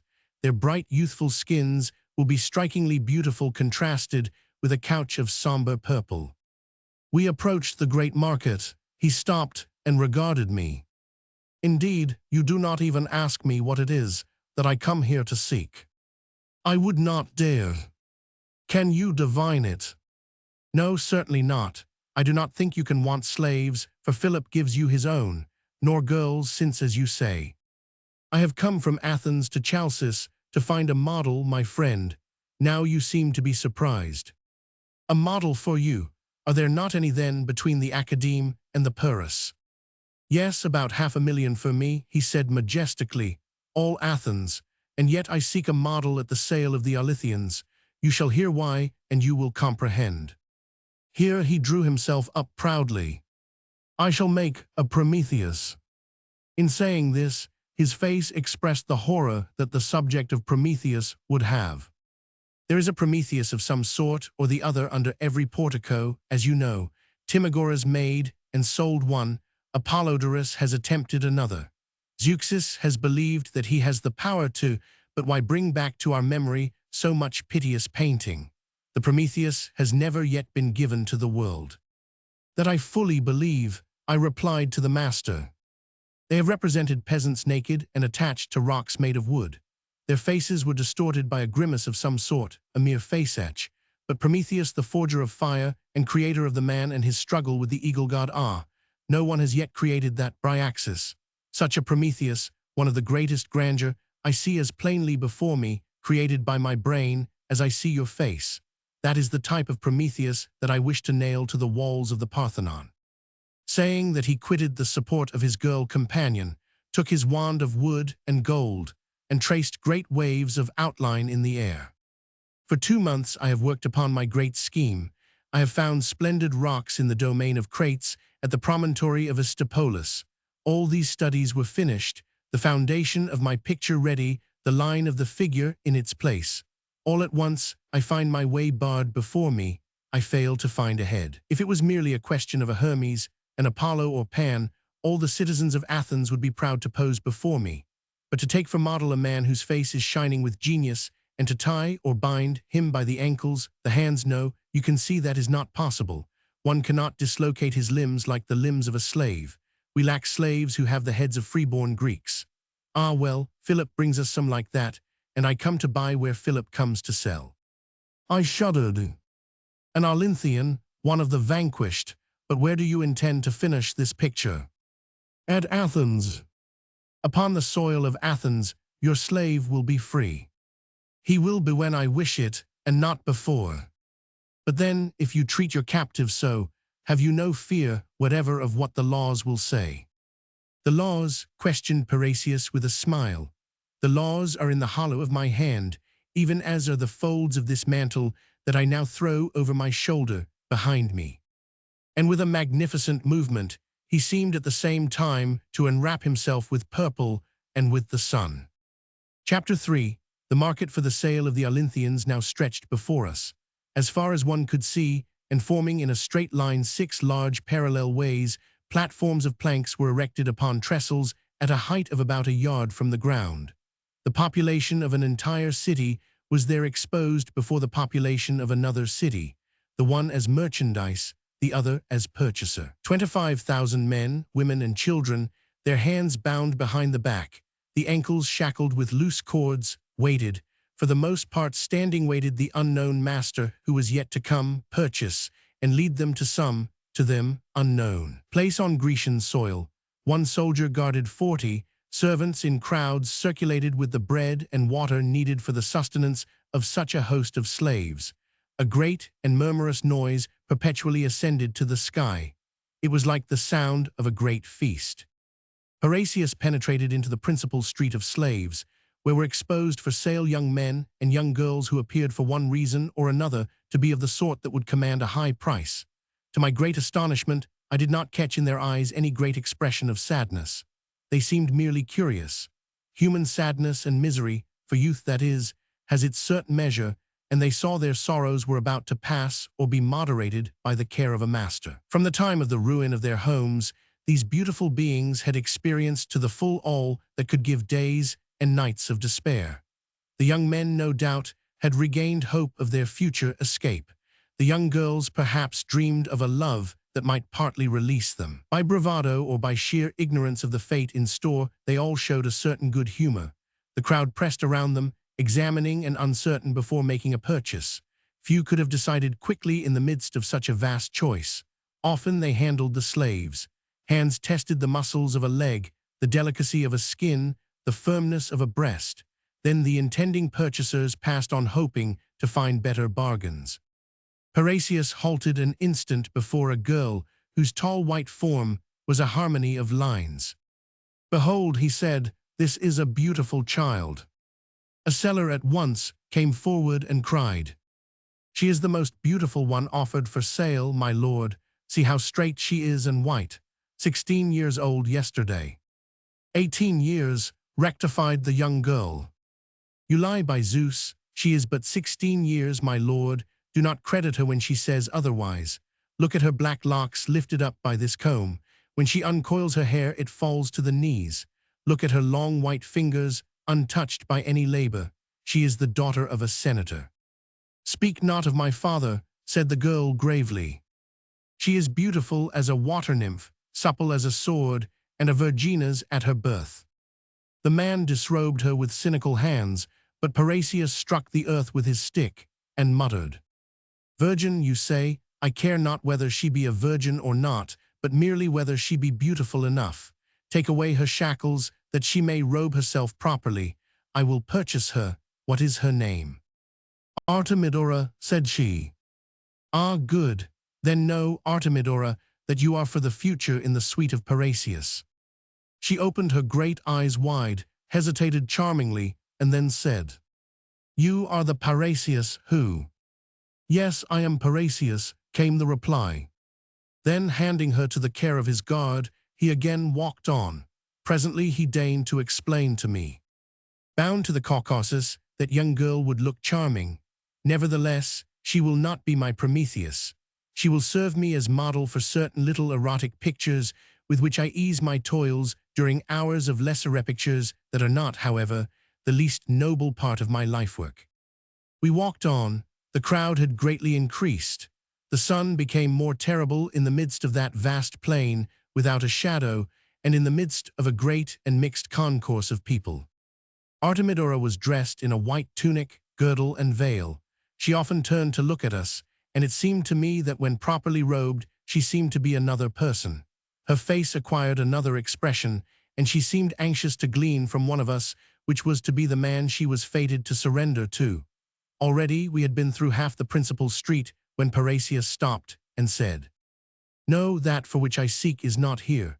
The youth of the body and the beauty of the face are not found together. I have more chance, I think, of finding my man among slaves of the second class.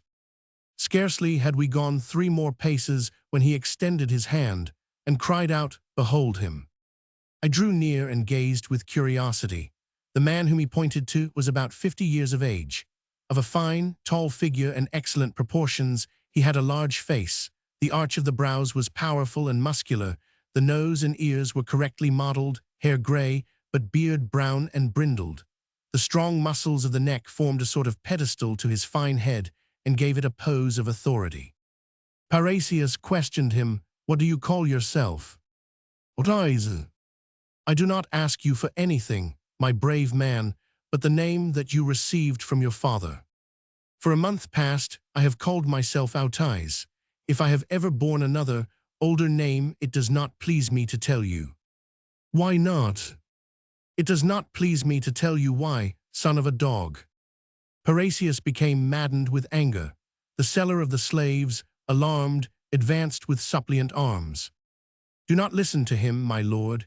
He speaks as one who has lost his senses. It is pure malice on his part, for he has more brain power than I have. He is a physician. For science and cleverness he had not his equal in all Olynthus. I say what all the world would repeat, for he was celebrated even in Macedon. People have told me that during 30 years he has cured more Olynthians than we were able to kill when we took their city. This will be a precious slave when he is chained and has felt the rod. He plays the insolent, but he will change his tone, as all the others will or have done. Then, if you lead him away with you, death will not come to you till your 100th winter. Give me 30 drachmas, and this Nicostratus will be your thing forever."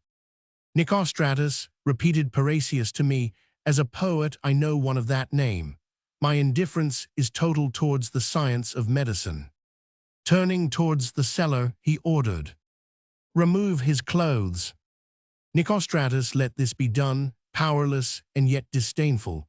Parrhasius continued to command that the captive take up first one position and then another. At last the bargain was struck. Parrhasius then said, "Superb." But I did not reply, for I felt almost envious. 50 years have passed the space of a human life. I have seen hundreds and hundreds of models, but never one worthy to be compared with that Nicostratus the Olynthian. He was the statue of the man in all his grandeur at the full age of force and power. I never had him as a model for anything of mine, the unfortunate being only posed once, and you shall learn how. Chapter 4. I returned upon horseback to my own place, going through Attica. During my 5 years of absence, creditors had sold the few poor goods I possessed, and I put up very simply at a hostelry of Athens for many weeks. Parrhasius followed after an interval of a few days. Hearing of my modest lodging, he at once offered me hospitality. I went to him at once to thank him and decline. He then lived near the academy, in a palace of marble and metal, near to the little house that Plato lived in. The gardens extended to the river, and the house was surrounded by much pomp of trees. By some feebleness of the intellect that is difficult to understand in a man of such strength and value, Parrhasius positively adored ostentation and every show of wealth. His fortune was immense, and he did not permit anyone to think otherwise. With marble, silk, gold, and beauteous women, his abode had the air of a palace of Artaxerxes. He greeted me upon the threshold of the chamber that served him for a studio. Standing robed in red silk and crowned like an Olympian god, he opened his large arms to me.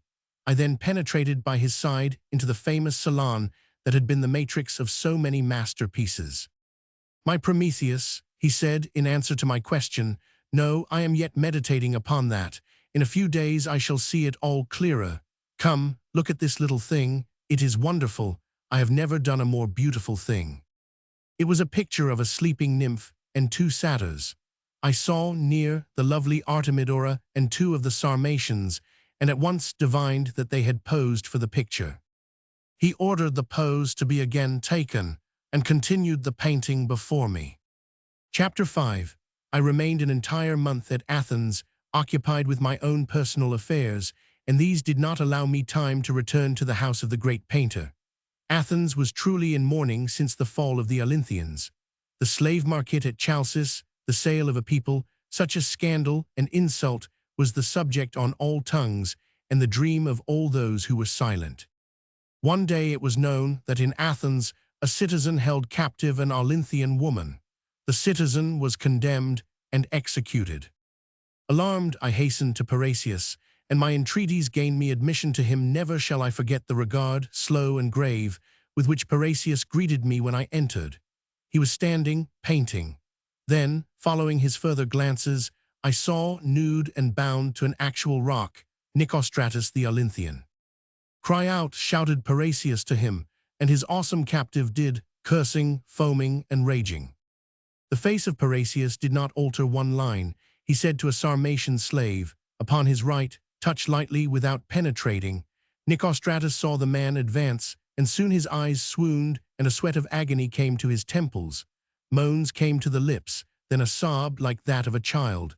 Parrhasius, impassible, studied the face, then suddenly cried out, "The imbecile, he has died too soon." When it was known how Parrhasius had painted his Prometheus, the people stormed his house, crying out for death to the murderer. At last Parrhasius appeared in all his pomp and faced the crowd and all its cries. Then, slowly lifting his painting, as though offering something sacrosanct, he showed the Athenian people the Prometheus. An awesome shudder of amazement, of wonderment at its highest, came to the populace who saw the great picturesque picture of human anguish and final defeat by death. The summit, the uttermost of tragic grandeur, seemed to be unveiled there for the first time. Silence, as of a temple, held the people for a time, then some hostile cries broke out afresh. But they were futile and died, lost in the splendid thunder of glory. The Hill of Horsell. In the month of August 1891, shortly after I had heard, at Bayreuth, Tannhäuser, Tristan and Parsifal, for the 9th time, I spent a fortnight in the verdant Marienthal near the ancient city of Eisenach. The room I occupied looked out on the west upon the lofty Wartburg, and on the east upon Mount Horsell, that peak which used to be called by priests and poets the Venusberg. The star of Wolfram appeared in the bright sky of this land of Wagner. I was then so prone to sun that after leaning my elbows once upon the sill of the western window before Luther's towers, I determined never to return there even in my dreams. The Venusberg attracted me to it. Alone among all the neighboring peaks, which with their coverings of black firs or fertile meadows formed a garment for the earth, the Venusberg was bare and like a woman's swelling breast. Sometimes the rosy dawn cast purple flesh-like tints upon it. It palpitated. Truly at certain hours of the evening it seemed to live, and then it appeared as if Thuringia, like a divinity reclining in a green and black tunic, allowed the blood of her desires to mount to the summit of her bare breast. Throughout the long evenings of each day, I watched the transfiguration of the Hill of Venus. I gazed at it from afar. I did not approach it. It pleased me not to believe in its natural existence, for exquisite is the pleasure of simplifying realities into the pure aspect of their symbols, and remaining at such a distance that the eye is not forced to see things as they are. I was afraid that once for all the illusion would vanish, never to return on the day when I set my foot upon the mountain itself. Yet one morning I started. At first I followed the Gotha road, which is intersected by bridges and streams overgrown with verdure, then a path through the fields. I had not lifted my eyes from the meadows when 3 hours later I reached the end of it. Then I looked before me. Seen from near at hand, Mount Horsell was bare and reddish, without earth, verdure, or water upon it. It appeared to be burned up by an internal fire, as if the legendary curse continued to arrest at its base all the fresh vegetation which gave life to the other mountains. The path I followed was made of stones and dead lichen, and was sometimes quite indistinct amid a stony desert, while at other times it was narrowly enclosed between high and rusty rocks. It ascended to the summit, where a little grey house had been built with thick walls to stand against the violence of the wind. I entered the house and discovered that I could lunch there. Lunch upon the Venusberg, that would be the last step to my disenchantment. I accepted the idea, to my shame, willingly enough, for in spite of everything I was hungry. The 2 daughters of the innkeeper, who was absent, served me upon a little table a Wiener Schnitzel, which was perhaps more Saxon than Austrian, and a bottle of Niersteiner. This was reality indeed. The clean, light dining room, the white curtains at the windows, the freshly cleaned floor, a light bedroom visible through an open door, all succeeded in convincing me that I was not lunching with magicians, as for a moment, alas, I had hoped. The two young girls were two good spirits who would take no part in the damnation of the country. It is true that at the conclusion of the meal, the elder discreetly retired, and the younger one gave me a smile of invitation, which proved her natural goodness. But at German inns, the servants hardly fix any precise limits to the kindness they bestow upon young travelers, and that fact does not generally mean that they have made a compact with a goddess of darkness. We talked. She was obliging enough to understand my German, though I spoke it something like a Negro from the Cameroons. I asked her for some topographical information of the country. She gave it to me with a very good grace. "Don't forget," she said, "to visit the grotto." "What grotto?" "The Venushuhol." "Is there a grotto of Venus?" "Yes, that is its name. I don't know why. You must not go down the mountain without seeing it." Uneasy and almost jealous, I wanted to know whether many strangers came to see this grotto, whose name alone had made me quiver. The young girl sadly replied, "No one. You see, the mountain is not lofty enough to tempt climbers, and it is too high for walkers. Occasionally, at very distant intervals, a sportsman from Essenac comes to lunch or to spend the night here, but you are the first Frenchman I have seen since my birth." "Which is the way to the grotto?" "Take the path to the left. You will get there in 5 minutes. Perhaps you will find at the entrance a man seated upon a stone. Pay no attention to what he says. He is mad." So there was a grotto of Venus in the flanks of the Horselberg. But then the country of Tannhäuser had retained the whole of its terrible legend. The grotto of the goddess was really there, and the man was there too. It was small, elliptical at the top, crowned with fine dark briars, and appeared as the necessary symbol of the mountain, as another justification of the old German tale, still more striking than the carnal aspect of the Venusberg on the horizon. The interior, into which I gazed, was dark, narrow, and low. Pools of water and dark recesses made up its dark floor. It was difficult to enter without becoming mud-stained, but some incomprehensible charm attracted me into the humid darkness. "Where are you going?" the man said shortly. "To the bottom of the grotto." "To the bottom of the grotto, but there is no bottom to it, sir. It is the mouth of the earth." "Good," I said patiently. "I will not go far. I shall soon return." His hollow cheeks grew purple. He hit his stick with his fist. "Ah, you will soon be back. Ha, ha, you think you can go in and out of there at will. Do you think this grotto is a lift or a geological curiosity?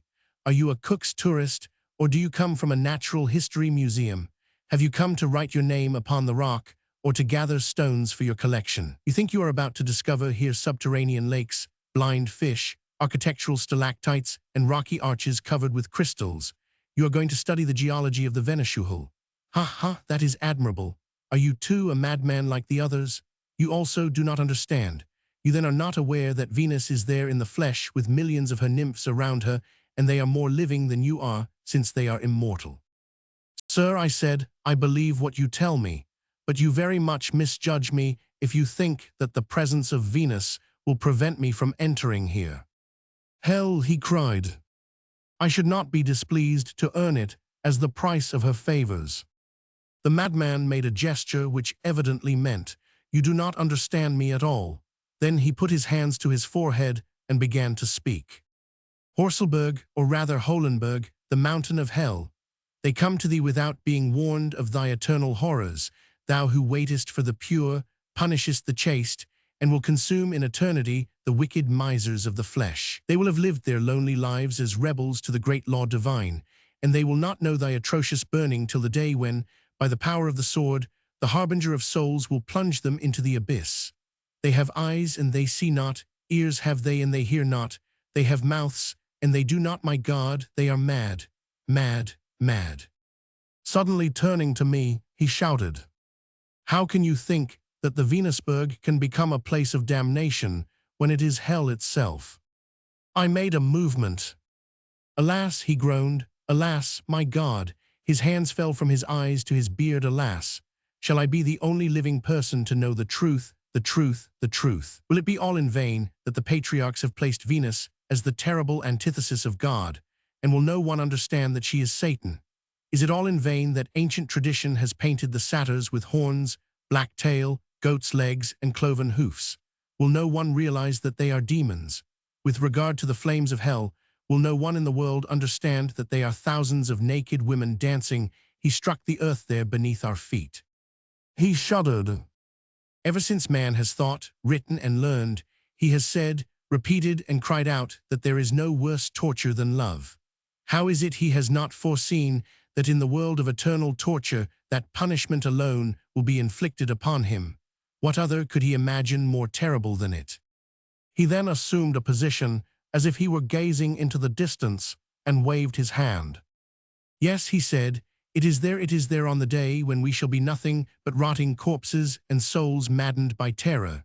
There we shall go in crowds, all of us, all sinners, to burn in that horrible fire which is lust. Every day and every hour we shall experience desire, even to the extent of suffering, for more and more beautiful women, and at the moment of possession we shall see them, as on earth, vanish in smoke.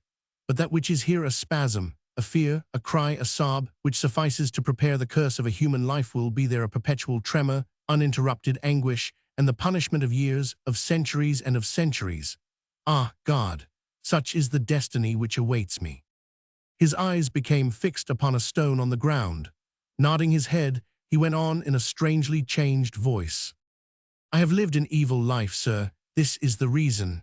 I was born of Protestant parents in the mountain of Wartburg, that same one where Luther, more than 3 centuries ago, taught his evil doctrine. I spent my youth in piety and led a noble and austere life. But from my 14th year, I could not look at a woman without being assailed by terrible desire. I curbed it, after fierce struggles which left me in the morning with a forehead bathed in sweat and trembling face. I thought I could remain pure by living without love, mad that I was, and blind to my own interests. To remain pure, I would have killed myself with my own hand before committing any sin. Those who have not experienced nightly combats between religious duty and the frantic desires of the body have not known sorrow. I struggled thus for a shadow, and now I know that I struggled against God. And later I got married, sir, but married only in the eyes of the world. The woman and I had sworn only to unite our souls. That was how, little by little, I was damned for my fault of lying every day to the law of life, and afterwards there was not time for me to follow the path I had missed in my youth. Ah, cursed be virgins, for the love they have repulsed during their brief existence will justly be their punishment in their future state. He seized me by the arm. Listen, the sun is sinking, now is the time. Every evening I come here, and sweetly the goddess sings. She calls me from afar, she attracts me. I come just as at the day of my death, at the day of my fall into the Venezuela. Ah, do not say a word, she is about to speak to us. I do not know whether it was these last few words, the man's expression, or the grasp of his hand, which persuaded me that he was speaking truly, but tremors ran through me, and I listened. I expected, not as an accident, but with the absolute exactness of prevision, the event predicted by the madman. I can only compare my state of mind to that of a traveler who, after seeing the lightning and knowing how far the storm is, waits for the thunder. The time which separated me from the prodigy decreased first by a quarter, then a half, then 3/4, and at the precise moment which I had anticipated as the end of my waiting, a breath of perfumes carried up to us the languishing echo of a voice. Here ends the book of 7 stories by Pierre Louÿs.